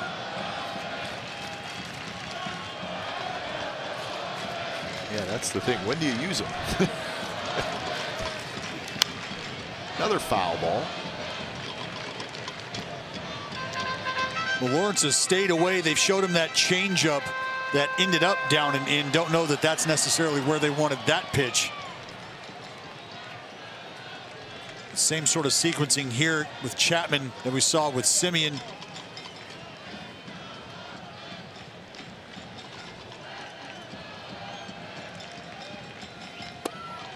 Tries to go inside, kind of sink it a little bit. And I know the count's 2-2, and that miss gets him to 3-2. But his bread and butter is that slider. And if I'm Matt Chapman right now, I'm selling out on one pitch. That's the slider away. Runners go. And it's lined to left, and that's going to be a fair ball headed for the left field corner. Pinder scores. Here comes Lucroy. Catcher's legs and all. He'll score. Two-run double for Chapman. 6-1 the A's lead. So a three-double night for Matt Chapman. Chapstick applying all the lubrication necessary with his third double of the evening. And he got it, Kite. Little slider down and away. And he might have been fooled, but he knew it was coming. Strong individual, that Chappie. One-handed down the left field line. You can see there. One hand, head down. Here comes Pinder, easy up. Get it going, Luke. Get him going. Get that man some oxygen. Pickoff at second, and Segura cannot handle it. So Chapman gets RBIs 42 and 43. So big night for Matt Chapman. Chapman had a good series. He had a 5-hit series down in Anaheim over the weekend. Picking right back up where they left off. Chappie goes down to LA, gets him home cooking. Here's Lowry, who takes a pitch down and away. It looks like he had Marcus Simeon over for dinner a few nights as well. They both did some feasting down in LA. Jed Lowry. Get some hot food. Yeah.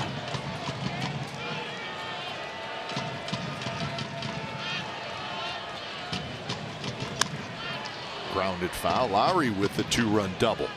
That was in the third inning.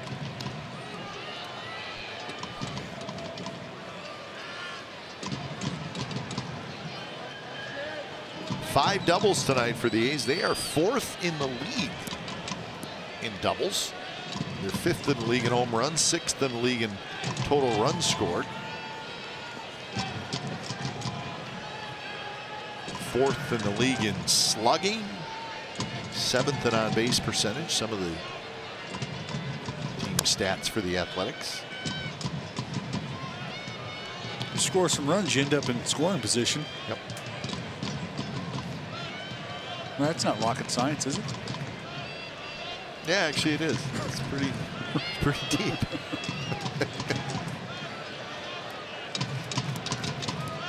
Run differential in the American League Red Sox, that's absolutely ridiculous. I mean, seriously, plus 213. A's are plus 65. Mariners are minus 22, which is interesting. Some baseball people feel like run differential is a good parameter of how good a team is. Do you agree with that? I would agree. I would agree. I think it shows overall, I think what it can reveal is a team's, I guess, ability to play a consistent brand of baseball regardless of the competition, whether you're being blown out or playing down to your competition. It's your ability day in, day out to take it to the other team. Every once in a while you'll get a team that wins a lot of close games, low scoring games, but gets blown out once in a while, and the run differential gets a little skewed. But that does not happen very often. I think it is a pretty good indicator. Yeah, I mean the Reds, are they keeping score in fives? Like they know one run is one run. Well, they got 85 wins, the Red Sox do, so I don't think they're too worried about anything right now. Red Sox cannot win today. They have a day off.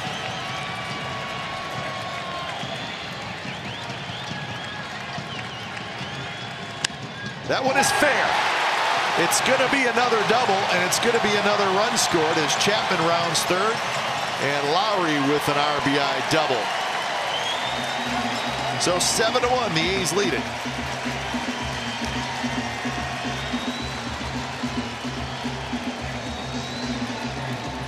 Keep that hit parade rolling. Jed Lowry, huh? You shooter kid, little combio, little change up away. Jed says, I see you working. I'll shoot you down the line. Got another stake out there, little RBI opportunity. Chappie, throw it in first, cruise on down. Look at Book. Marcus Jensen, the bullpen coach. They're living right down there. And still one out, and here's Chris Davis, and that was a cross-up, so we'll have a meeting at the mound. So a very long inning for Casey Lawrence. Not a whole lot has gone right for him. Well, I'm going to bring out Stoudemire Jr. Make sure everybody gets back on the same page here. Runner at second. Got to figure out what sequence we're going to be using with the signs here, but more importantly, just a little breather for Lawrence. Collect himself. See if they can get this thing under control. But the Oakland A's, the string of at-bats, have blown this thing open. The leadoff knock from Pender Lucroy with the free pass. And Chapman and Lowry back-to-back doubles.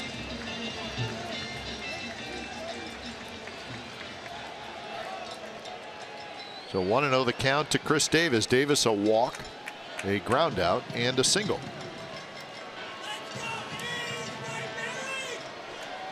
So he's 1 for 2.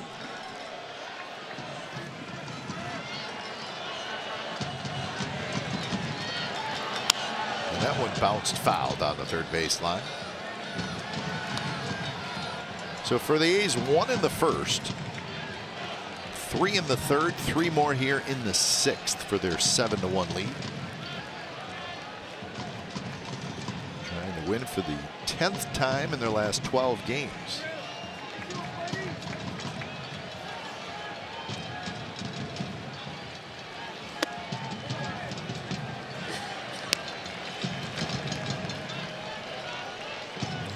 There he is.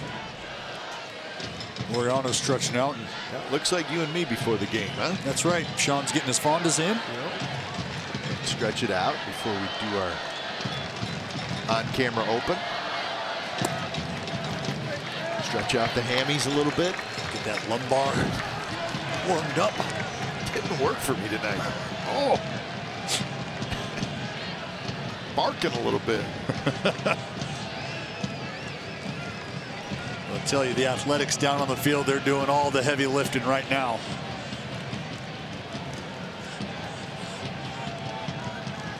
Three-one pitch, and Davis swings over top. So now full count.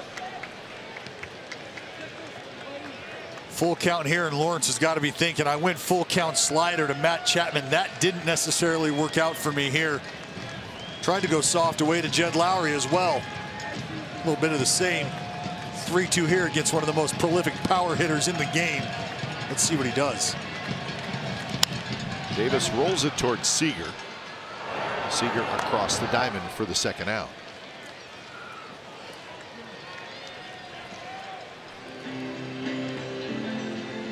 So Lowry stays at second base. Now batting center fielder. Number 20, Mark Canha.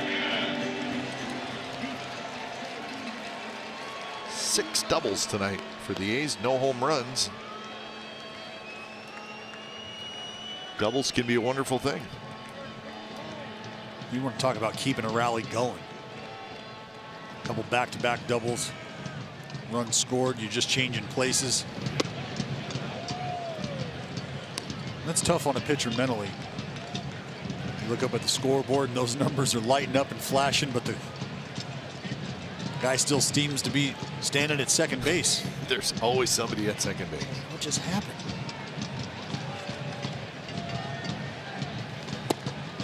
Missed inside again. 2-0 the count.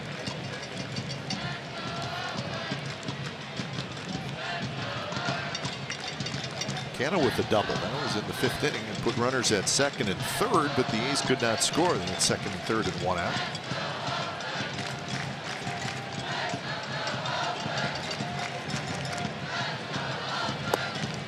Now 3-0. Lawrence has thrown 36 pitches in this inning. Not an easy way to get your work in. Lawrence tonight had a tough go.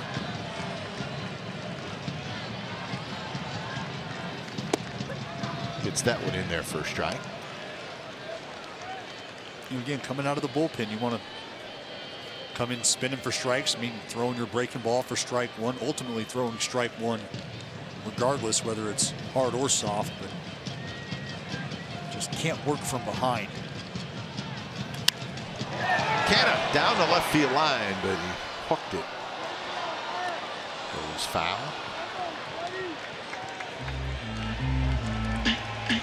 Well, Mark Canha, if he's done a little homework.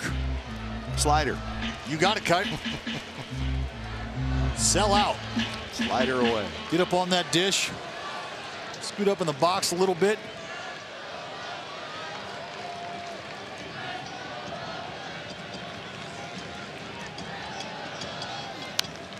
Ran it inside on the fastball. So we were wrong. Well, and you can see Canha, the way he swung at that pitch and the location of that fastball in, tied him up, sort of leaning out over the plate.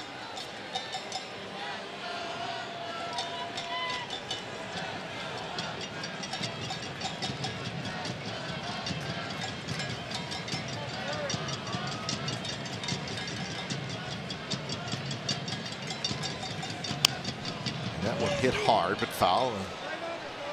A slider that time, but it stayed in. Probably not where Lawrence wanted it.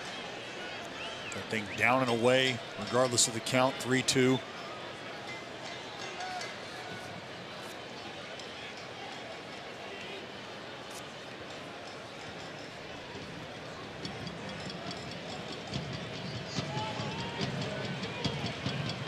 He's with 3 runs in here in the 6th inning.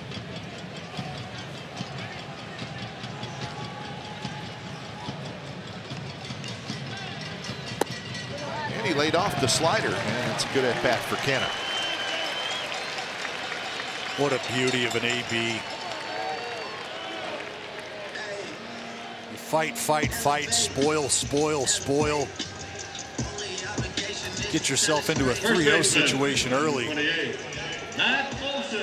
Lawrence doing his best to come all the way back, but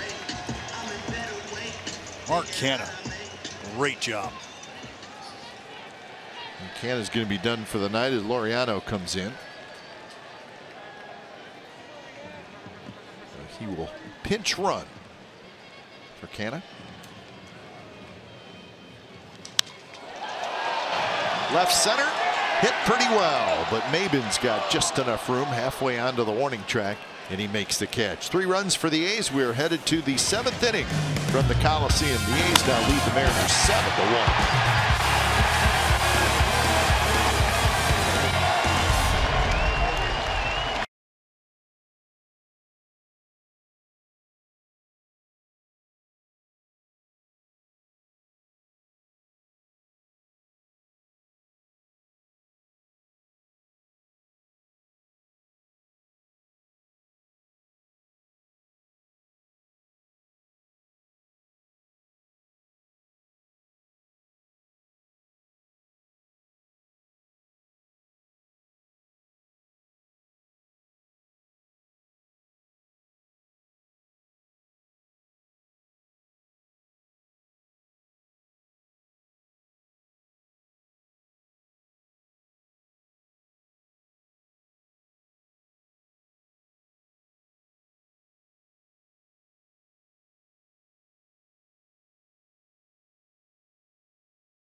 California is brought to you by SoFi, a modern finance company.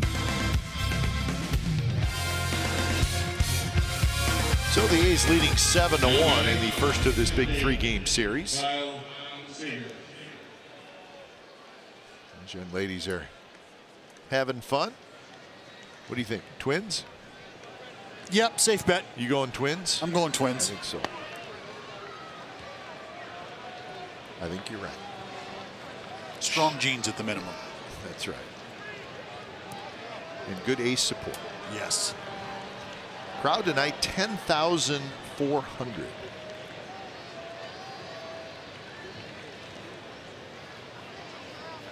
First pitch to Seager is a strike. Seager bends back out of the way. So Sean Manaea back out there for inning number 7. He's only at 73 pitches.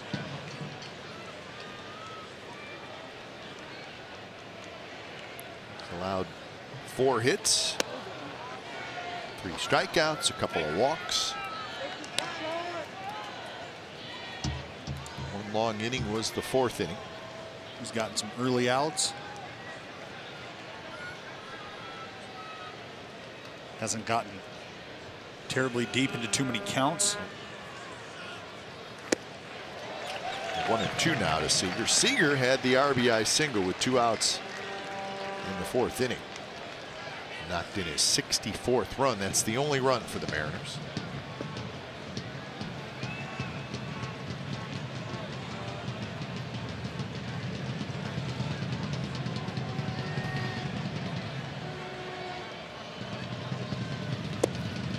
A little bit outside.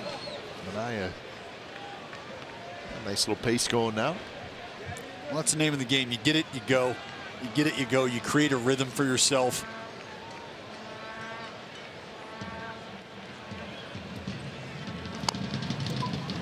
Manaea, quick off the mound, underhands to first, 1 away.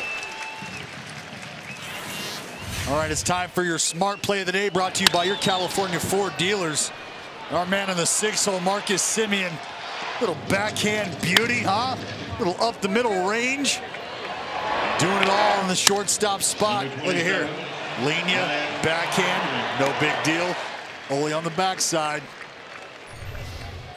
Semien flashing the leather. Defense has been good tonight for the A's.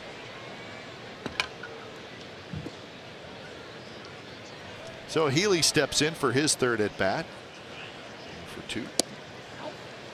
The first place Astros are off today. They will be hosting the Colorado Rockies Tuesday and Wednesday, and then off again on Thursday before coming to the Bay Area. So the Astros with a couple of off days this week. Olsen should have a play in foul territory. He's on about the 7-yard line, and he makes the catch. Feet in bounds and everything. He stayed in bounds. So that is out number 2. So that is what the AL West looks like. The A's just 2.5 back of the first place Astros. And I'm going to say it one more time. They're coming to town this weekend. Yep. Big homestand. Big homestand. Playoff implications galore. The Astros a little short right now with some injuries. Wild card. The Yankees won. Or the Yankees lost, excuse me. The Mets beat the Yankees 8-5. So Yankees the #1 wild card team right now. The A's the #2 wild card team, and the A's are 4 behind the Yankees. So A's can hang on and win this. It will be a good night all around. Chapman on one hop shows off that arm. Perfect throw and a nice inning for Sean Manaea. 7th inning stretch time at the Coliseum.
Here, and it is redefining the way you can be a part of our A's family.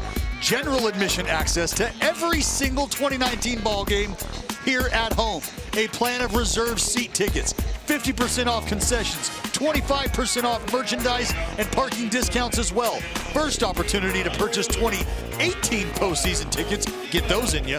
Learn more at athletics.com/2019 today. Right now, A's access, every game your way, just how you want it.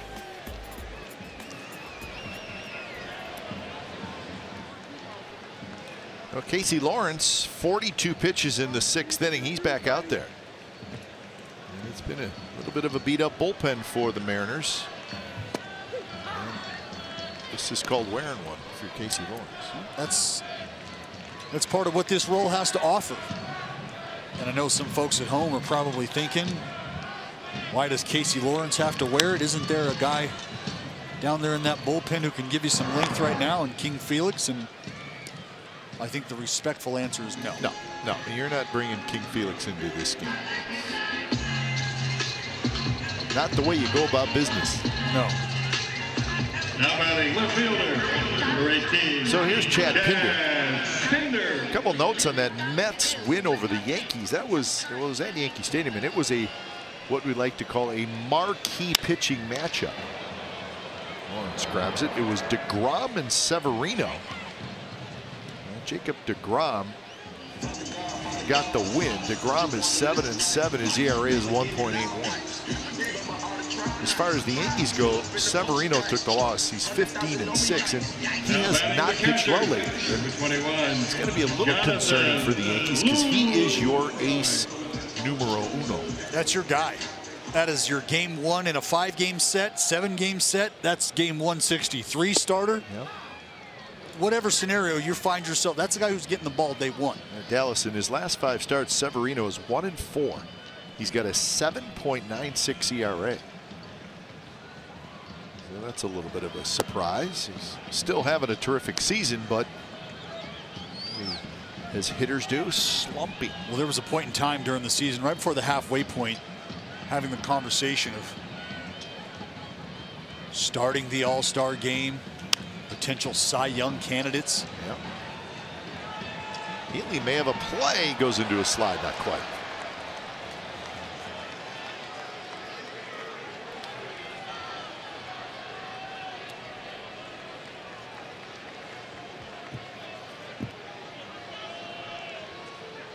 So 1-2 the count to Jonathan Lucroy, who's walked a couple of times.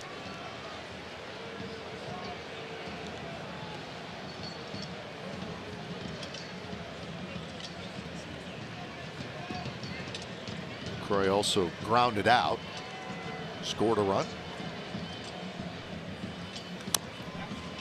Cues that one foul. We talk about wearing it for the bullpen. In his outings up here at the big league level, it's kind of been the role that Lawrence has served, an extended outing candidate. 4 1/3 last time out with the Mariners. That was July 28th against the Angels.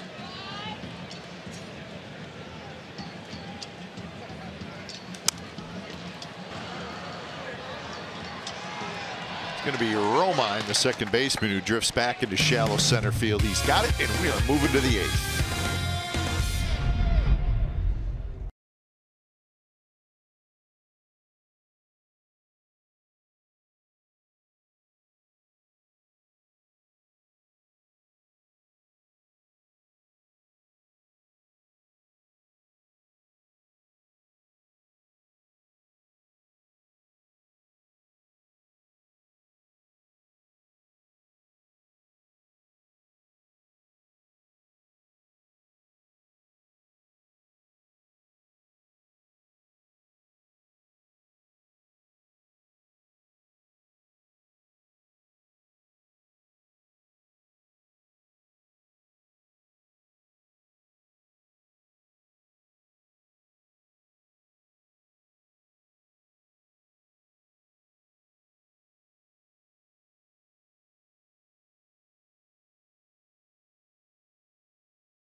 Includes the letter writers, as well as Joe Montana, Ronnie Lott, Eddie DeBartolo, and Keena Turner.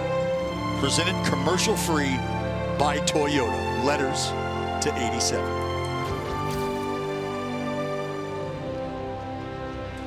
Top of the 8th inning here at the Coliseum with Sean Manaea pretty much in control, leading 7-1 as he faces Heredia, Romine, and Haniger.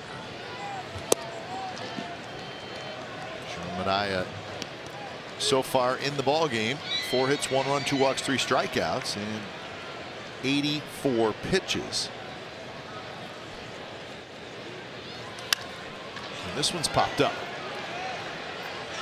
Going to be Lowry, who grabs it in front of Piscotti, and that's out number 1. Pagan getting loose. But Dallas, you were obviously a starting pitcher, and Andrew. There's something to be said about walking off the mound at the end of an inning as opposed to the manager coming out to get you, even if you did pitch well. It might be nice to see Sean Manaea get through 8 innings. And he just may do that. 2 away.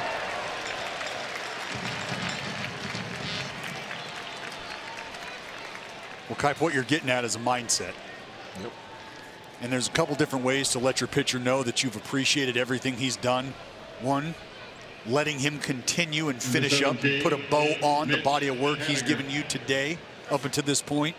Or if you feel like he's had enough and it's a good time to sort of stroke him, stroke his ego, you go ahead and yank him out of there and let the fans let him know how much they've appreciated the effort tonight. But if you can get outs, go ahead and get them outs, lefty. So now he'll face the top of the order and Mitch Haniger, who has doubled and scored. He's 1 for 3. And at 87 pitches right now, Kipe, I see no reason why Sean Manaea doesn't look Bob Melvin right in the eye on the way back into this dugout should he get Haniger here and tell him this ball's mine.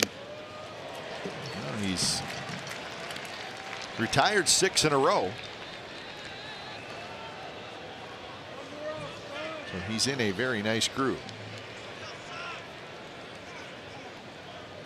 12 out of 13. Also he's retired, and there's a shot in the left field, a base hit. So Haniger is 2 for 4.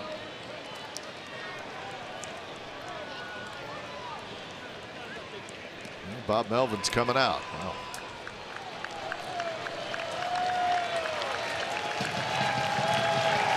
So Sean Manaea at 89 pitches is done for the night. When it's time for change, think Speedy Oil Change and Auto Service, your trusted oil change, tune-up, and repair experts.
Innings, make it 7 2/3 innings, and now he'll watch the rest of this one with Haniger at first, Maben the hitter. 2 walks, 3 strikeouts, 89 pitches. So Pagan comes in to face Maben, who's 0 for 3.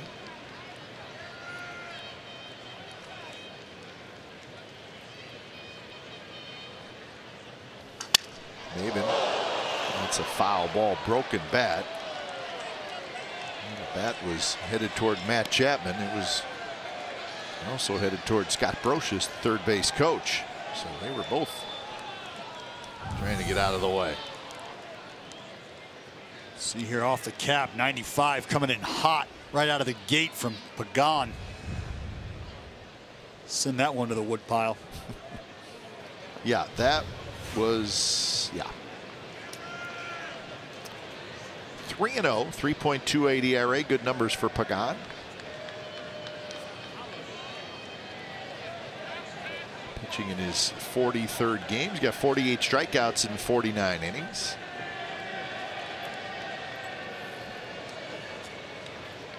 Nice little streak going for Pagan. 6 game scoreless streak, 7 1/3 innings over that time.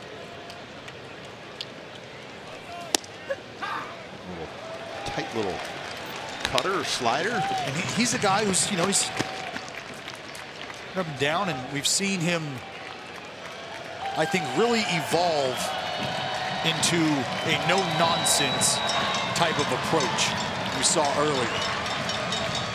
He's a methodical worker, but at times with nitpick, and that just doesn't seem like it's been the case.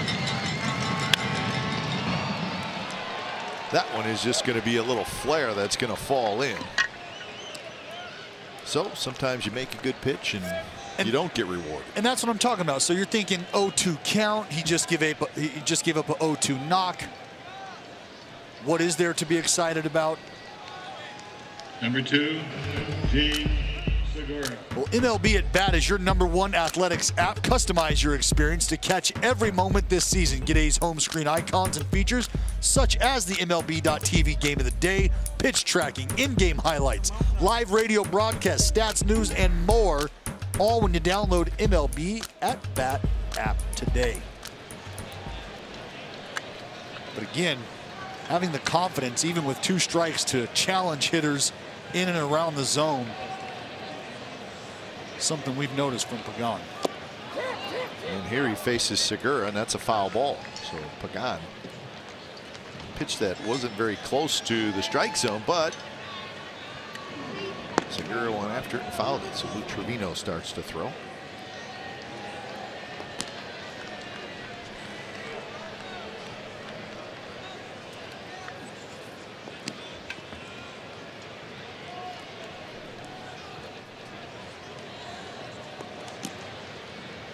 So Pagan trying to strand these 2 runners here in the top of the 8th inning.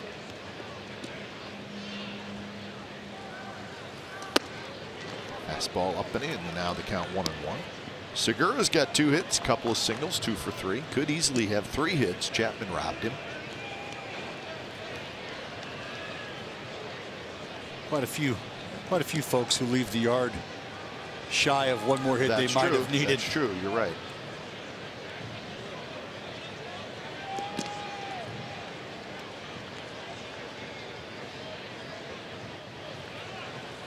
Segura had a good swing. That was a hittable pitch. But now Pagan ahead in the count 1-2.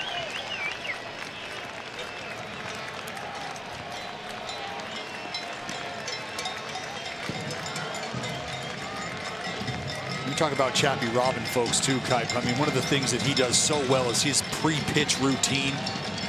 Before the pitch, chops his steps, gathers momentum, puts himself in a ready position, something he's comfortable, feels like he can spring left or right, see at the ready. Segura fouls it back again. Yeah, if you're a young player, that would be a pretty good guy to watch. Watch right here. Step, gathered, down. I mean, he is ready to make an open field tackle on any ball within 25 yards of him. Yeah. That's good stuff.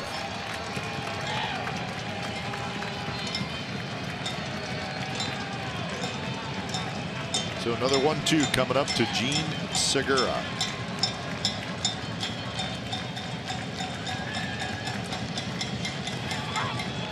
Luke wrestled with that one and did a nice job. That's an amazing job by Luke back there. Get that shoulder involved, bud. See Luke kick out, body up. Little bicep. It's all right. Luke does curls. Yeah. Just another bruise. Be a nice little badge tomorrow.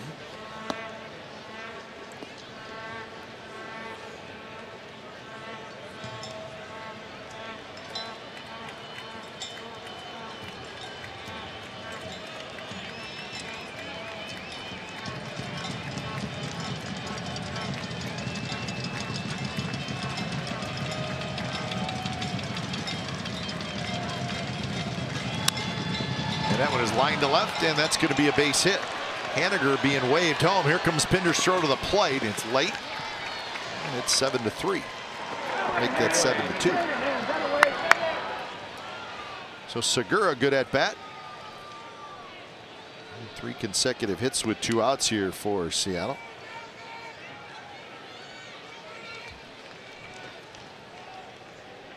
So we got another pitching change now, 7-2.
Designed for the grind that comes through every time.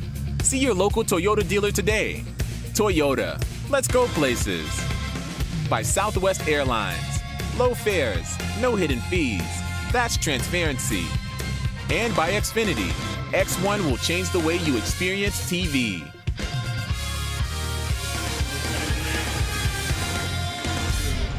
So Sean Manaea and the A's leading 7-2. Manaea, you can close the books on him now. 2 runs allowed in the 7 2/3 innings. So Pagan faces 2 hitters, gives up a pair of singles, and now it's Lou Trevino to face Nelson Cruz. Cruz has walked twice, and he has grounded to short.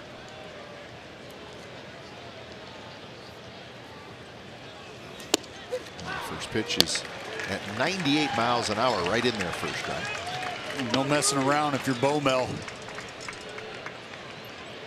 Go get the horse. Yep. Lou Trevino. Well, I think it has a lot to do with who's standing in the batter's box too. Cruz, a very dangerous hitter. And that one is a strike on the inside corner. Cruz doesn't agree.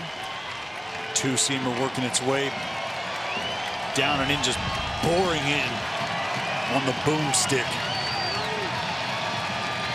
Comes a 94-mile-an-hour slider.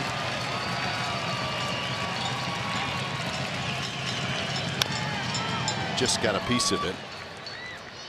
And it was a 94-mile-an-hour slider. Of course, we knew it was coming because you told us. Could you tell us this next pitch and its velocity? I'm guessing it might be 98 up. 98 high fastball? Yeah, because you know, Fornelli, to even get to that pitch kind of tells you he might have been on the same page as you. So what do? You got to flip the script before they get to the end of the story. And a little flip job that's going to drop for a hit. Maben is going to come in to score. Segura goes to third, and now it's 7-3. So broken bat, RBI hit. Well, 4 consecutive hits. And this game gets a heck of a lot easier the farther away from the field you are. And the only reason I liked the fastball here was because Cruz was able to get to that pitch prior and fight it off. And with Lou's ability to ramp it up, just felt like something with a little velocity out of the zone might have got Nelly Cruz to go fishing. But to your point, Nelson Cruz, one of the most feared hitters across the game for a reason. He can hurt you with power, but in the event he doesn't square it up, things like that can happen. Fights off a lot of pitches. Strong dude. So here's Seager. First pitch is low. Seager is 1 for 3 with an RBI single. So 2 runs in here for the Mariners.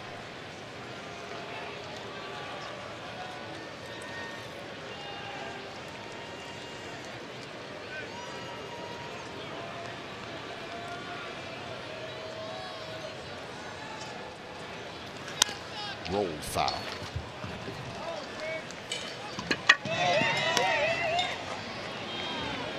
Mariners trying to make it interesting. We can here. Seager's got the ability to jump ship. Got 19 home runs, 64 RBIs.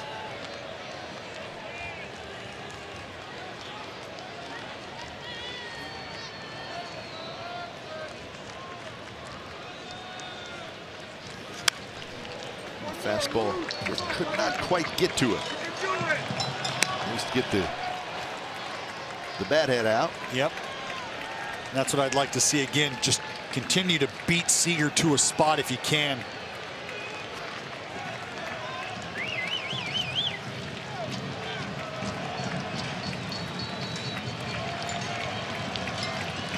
So 1-2 with Segura at third and Cruz at first. And he got it right on the inside corner. Strike 3 called. 2 runs for the Mariners. Bottom of the 8th coming up. It's now 7-3 A's.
So here's our game summary brought to you by your local Toyota dealers. 3-8-0 for the Mariners, 7-11-0 for the A's.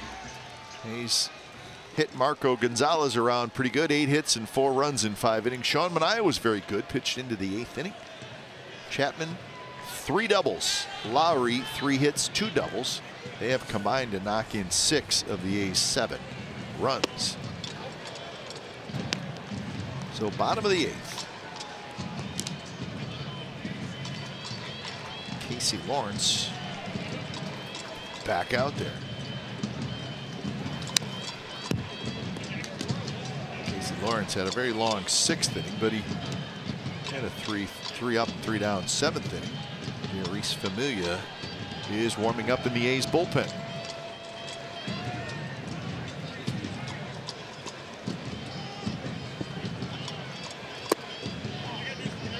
Marcus Semien has walked and singled, and he has scored a run. He's 1 for 3.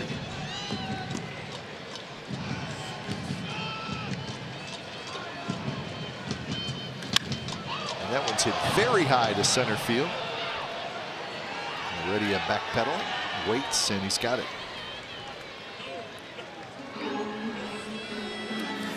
Time now for the Chrysler drive of the game. Who? Chapstick. 3 doubles, not 1, not 2, but 3. 3 doubles for the hot-hitting Matt Chapman. Been right in the thick of it for the Oakland A's tonight. Hasn't cooled off since leaving Anaheim. You can see it there. Doubles.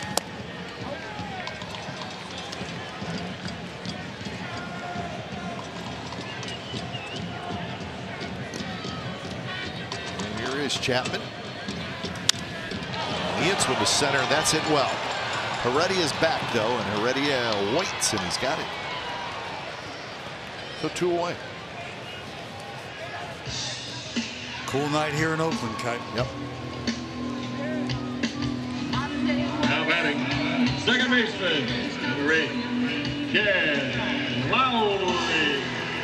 So Lowry hits. 2 outs here in the bottom of the 8th. It'll be Healy, Zunino, and Heredia, the 3 scheduled hitters for the Mariners in the 9th inning.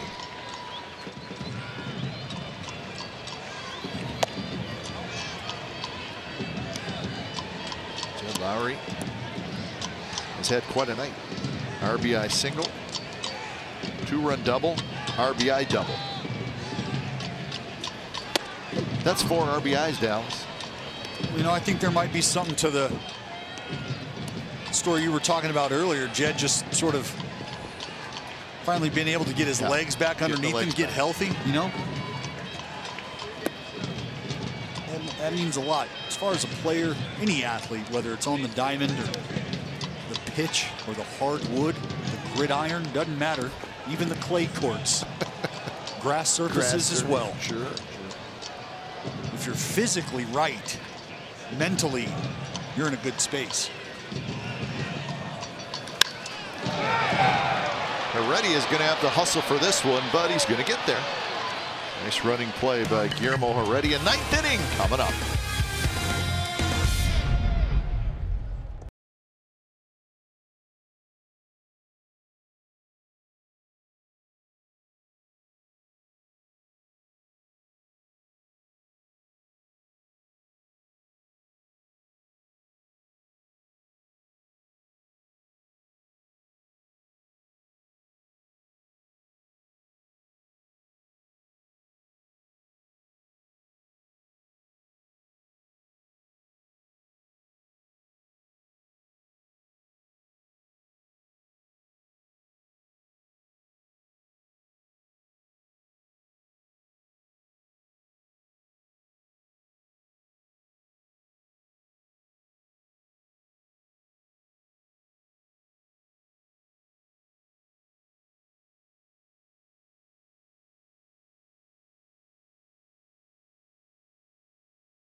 By authority of the Oakland Athletics. It may not be reproduced or retransmitted in any form, and the accounts and descriptions of this game may not be disseminated without the express written consent of the Athletics Investment Group, LLC. All right, top of the 9th inning. A's 3 outs away from getting their 71st win of the season and picking up a half game on the first place Astros. Like right that. Now lead the A's by 2.5 games. Familia faces Healy.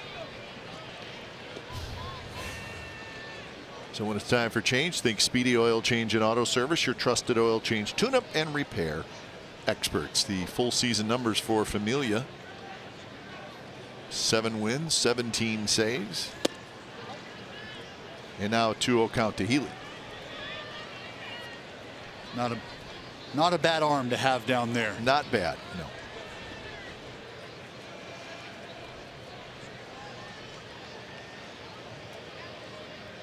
Healy is 0 for 3. And that one's not close. You know, you think about the firepower, the options down in that Oakland A's bullpen. Essentially, it's a bullpen for the most part full of closers, full of back-end arms. You can see Rodney getting a little breeze in. He's ready. And it's a 4-pitch walk to Ryan Healy. Now we'll be with you tomorrow for game 2 of this series. Looking forward to it. James Paxton, Mike Fiers. Not a bad pitching matchup. Paxton, we've seen him enough. When he's healthy and on, he's very good. And Mike Fiers is having a great year. And his first start with the A's was excellent. What a dazzling performance. So we're looking forward to game 2 of the series. Tomorrow, coverage starts at 6:30 with A's pregame live.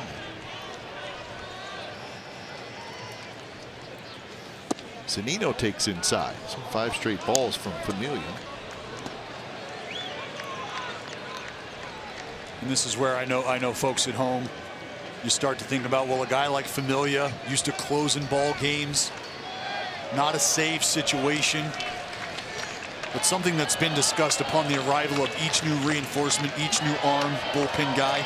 I think it's something that needs to be talked about and paid attention to, and it's the willingness to accept a role in the bullpen that might not be a familiar one, but is one that is a clear path to the postseason. And I think that's what each individual brought in has gotten on board with. They understand, you know what, I just want the ball in the game that we're going to win. Sure. And listen, Darius Familia is young enough. He has a strong enough resume. It may not be with the A's, but he's going to get a job as the closer next year. He's good enough to go out into the free agent market, and somebody's going to grab him.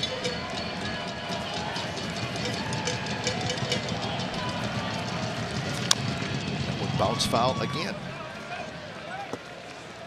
Well, I think that's, if you're one of these guys down in the bullpen that does have that closer's experience, you always have to consider every pitch you throw, every outing you make. If you are in a free agent position or you are a rental type player, this is an audition. Absolutely. Not only for the current club you're with, but there's 29 other ball teams interested in winning games. And how about showing teams what you can do in the postseason? Right. If your team gets there.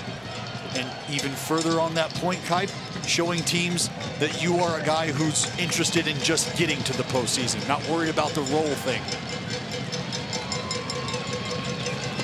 That pitch is in the dirt.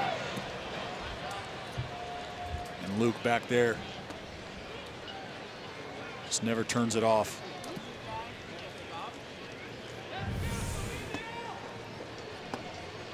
Important. Doesn't matter what the what the scoreboard says.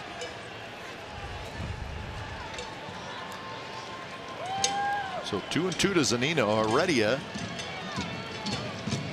There's not any on there. It looks like Denard Span has come out. And now 3-2. So Heredia just looks a little out of whack right now. Just trouble locating that heavy duty sinker.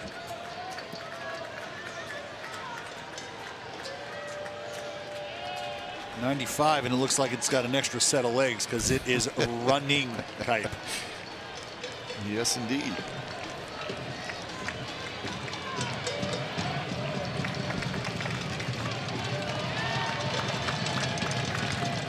The 3-2 pitch to the backstop, and Familia has walked the first 2 hitters here in the top of the 9th.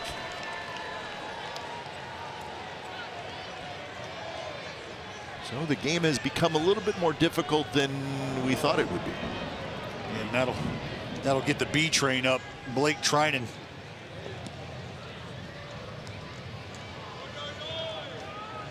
The Mariners got 4 straight 2-out hits. That was in the 8th inning and scored a couple of runs, and now they got some action here in the 9th. And with the tying run on deck, this does now represent a save situation. Good call.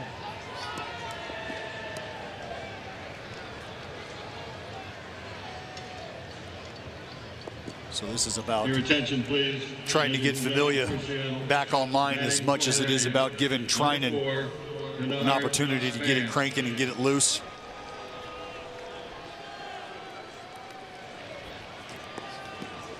So here's the pinch hitter, Denard Span.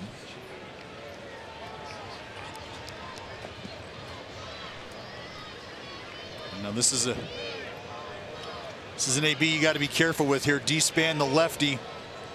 Familia, the righty. Heavy sink, heavy run away from the lefty.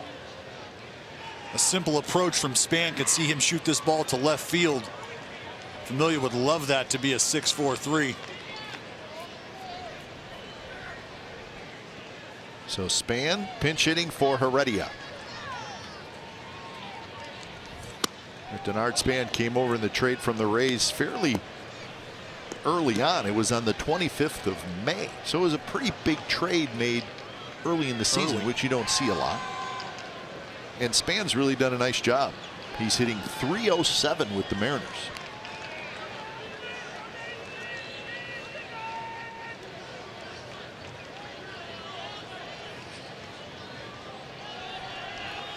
And that one in the dirt. Now Familia all over the place. And they went first pitch 4-seam fastball up at the top of the zone. Didn't have as much run, I think, because you're looking for that lefty Span to ambush that sinker down and away, outer third. So they go back slider, unable to get in the zone. Now it's in a tough spot, 2-0. Got to have you for a strike here to get back in the count.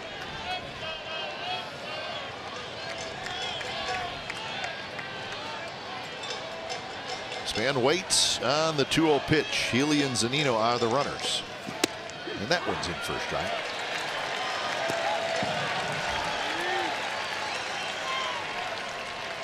Trinan pretty much ready to go. He's just looking over scouting reports on who he may be facing. I'm going to throw 100 to him. I'll throw 100 to him.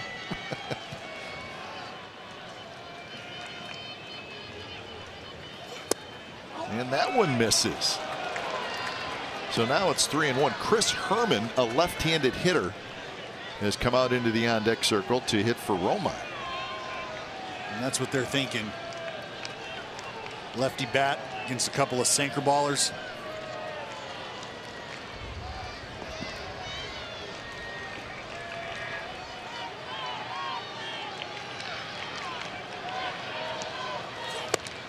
And that is a strike on the inside corner. So now it's 3-2. Well, again, you can see Luke setting up more middle than one side or the other, just looking for Familia to throw that thing and let the movement work itself to the corners.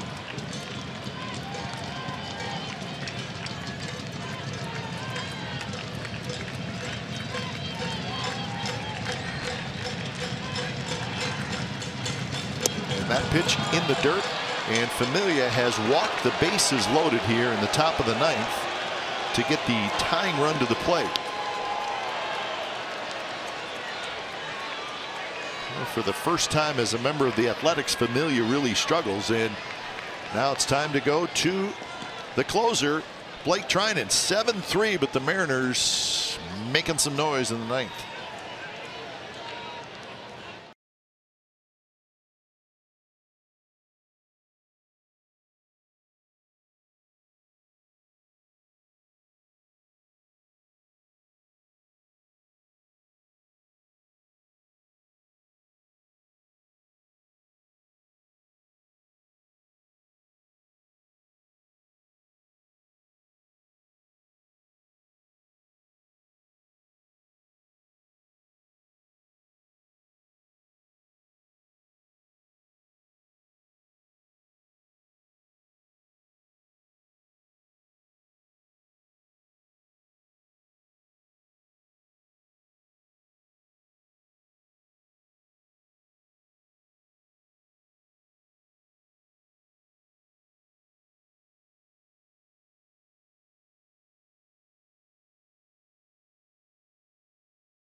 squaring off with divisional opponents, and we need your support at the ballpark.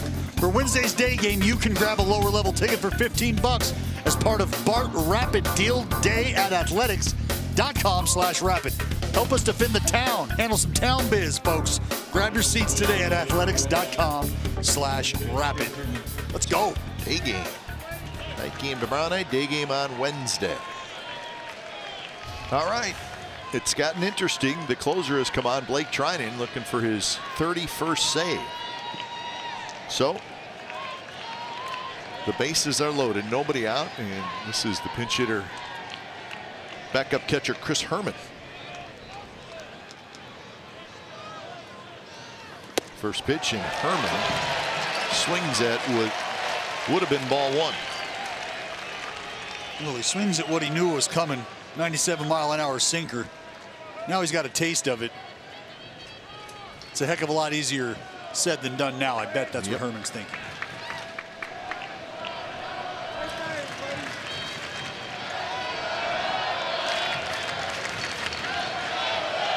So Healy, Zunino, Span all walked. On deck is Mitch Haniger.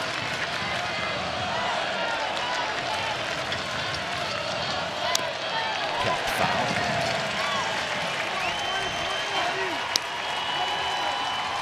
Three inherited runners for Trinan. He has stranded 11 of 14 inherited runners this year, which is a pretty good number. What you don't want to have happen here, Dallas, is you don't want to see Segura and Krug. No, that's bad news.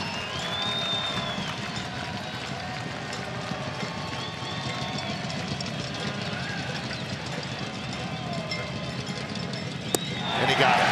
Slider, and Herman waves at that one away. That's at 89-mile-an-hour. This right here, that's that power curveball. Little slider hybrid. You see the cutter at 94, and he's got the ability to shape this slurvish, if you will. Not really even a slurve. It's 89, not 94 with movement that we're used to seeing. It's wipeout nonetheless. That is a wipeout slider, yes indeed. Tough hitter here, Mitch Haniger. He's 2 for 4, single, double, scored a couple of runs. He's got 19 home runs on the year. And the first pitch to the backstop. Healy's going to come in to score, and it's 7-4.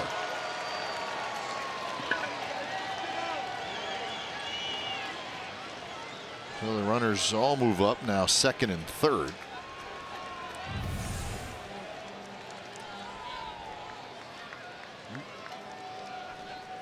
Just jerked it. And again, upper echelon velocity makes it difficult. Yeah, just got a glove on it, but it is a wild pitch. Cameron Maben is the on-deck hitter.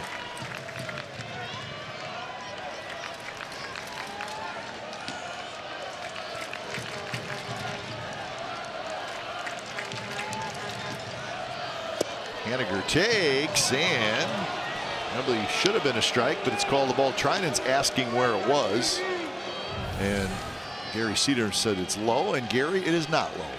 You missed it because that's a strike. Well, and that's just that heavy action from Trinan there. See that ball down. Not an easy pitch for anybody to stick and keep it level.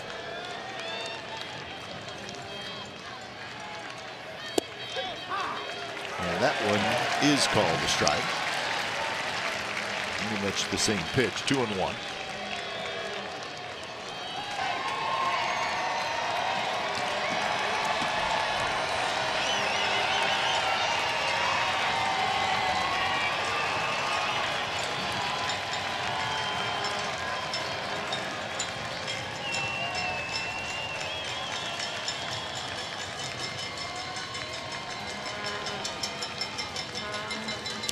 Haniger, well, he's trying to tie it up. Swung at a ball, and now the count's 2-2. Launch angle revolution. Trying to get under that super sinker. Tough to do. Almost impossible.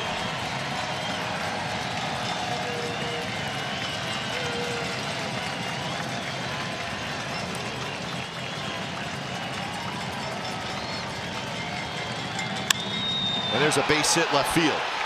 This is going to knock home a pair, and it is now a 7-6 game with 1 out. So all 3 of the walks that Familia issued have scored. Well, 99 Broadway. More times than not here at this level. Not going to work out. It's just a matter of location. We've seen the swings that Haniger's had on these balls down. You leave these balls up at the big league level, give these guys an opportunity to get to them. Could mean damage. So here's Maben. Maben takes a little bit low.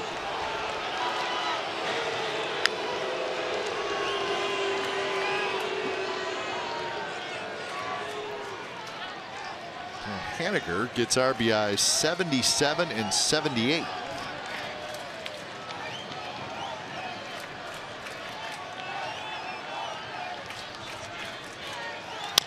Maben bounces it foul, and that may be the best pitch that Maben gets to hit. It was a little up. It didn't have quite as much sink as most of Trinan's pitches.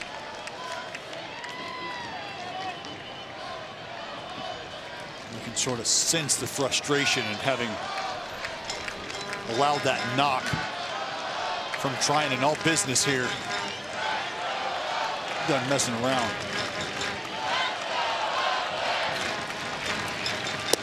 And there's a slider. 95? Come on. That's not fair, is it? 95. You don't want that job hitting 95-mile-an-hour sliders?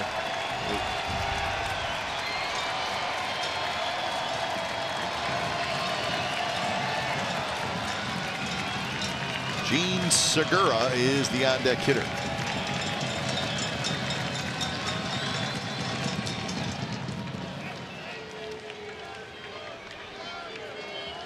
Haniger has 7 steals. He's been thrown out twice. So could come into play. You never know.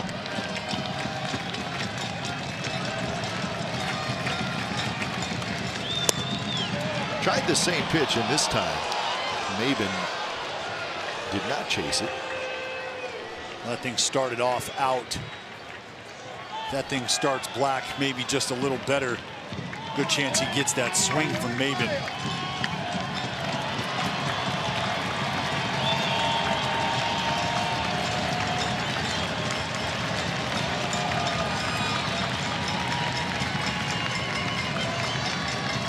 And he got him. So Maben chased it. And that's the big second out. And now it's Segura. Dial it up when you need to, dial it back when you have to. 89. Taking a little off, you know, from 95. Maben just runs out of bat. And in that at bat, and against a guy like Trinan, he had 1 good pitch to hit and he fouled it back, and he didn't get another one. And that's what happens dealing with the game's best. So the first pitch to Segura is called a strike. Segura is 3 for 4.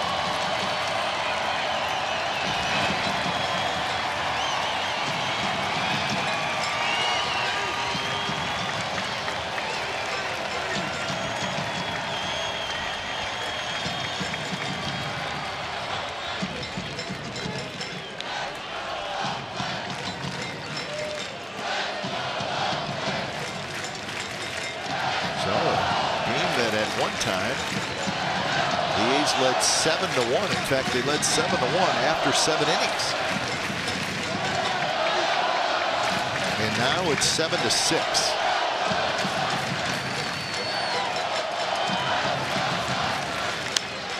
Foul back.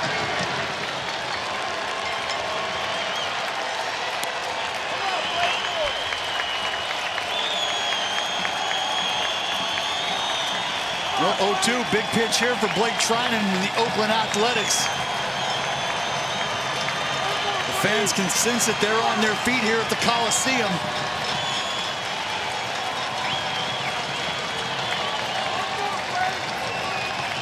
Really like to see the A's put the Mariners to bed here in game one of a big series.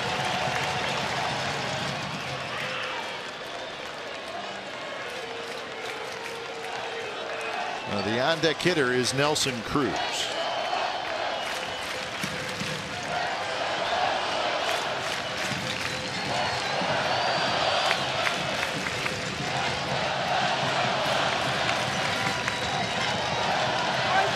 Two pitch. Segura taps it slowly.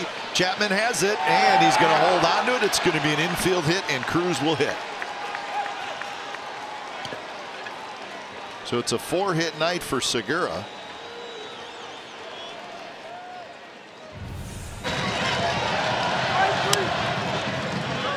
Well, it's that high chopper.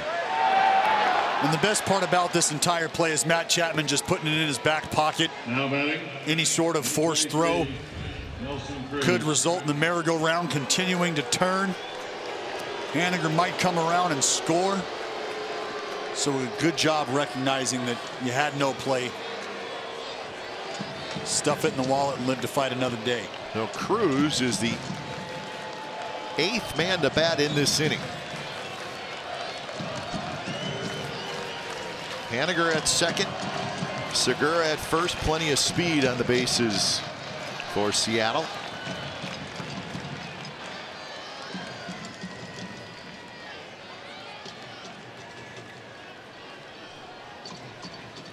So probably a good time for a meeting. Make sure. That's where you want to make sure everything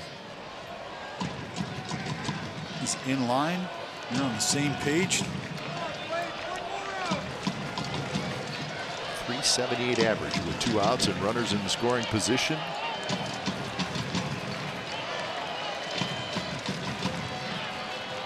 And Cruz fouled it back. Ooh, gee whiz. I don't want that one back because it counts for a strike. Kuipen will take it. But very dangerous. Not a lot of sink on that one. He knew it. So 0-1 to Nelson Cruz. And Cruz waves at the slider, and now it's 0-2.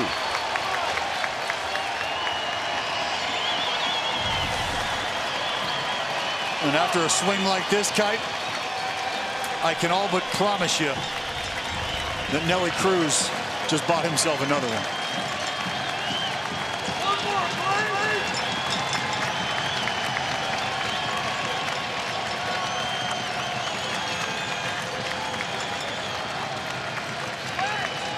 Oh-2 pitch, and he got it. And that was a good pitch by Treinen. A good 0-2 teaser pitch. That's a great pitch by Blake Treinen. Good job by Nelly Cruz to spit on that.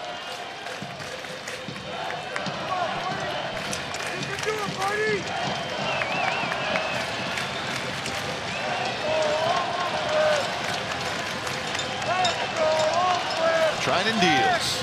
Swing and a miss. He struck him out. So Cruz got another fastball to hit, but high velocity at 98 miles an hour, and the A's hang on, and I mean hang on, and win game one of this series. Well, 98 on the block. Come and get it. Your best, my best. Here we go. It's all on the line. That's right. Let's go. At a baby B train. So save number 31 for Treinen, and the A's are now 2 games back of the first place Houston Astros. Time of game was 3 hours and 9 minutes. The attendance was 10,400. Final score tonight from the Coliseum. Game one of the series. The Athletics beat the Mariners 7-6. Time now for A's post-game live. Here's Brody Brazil.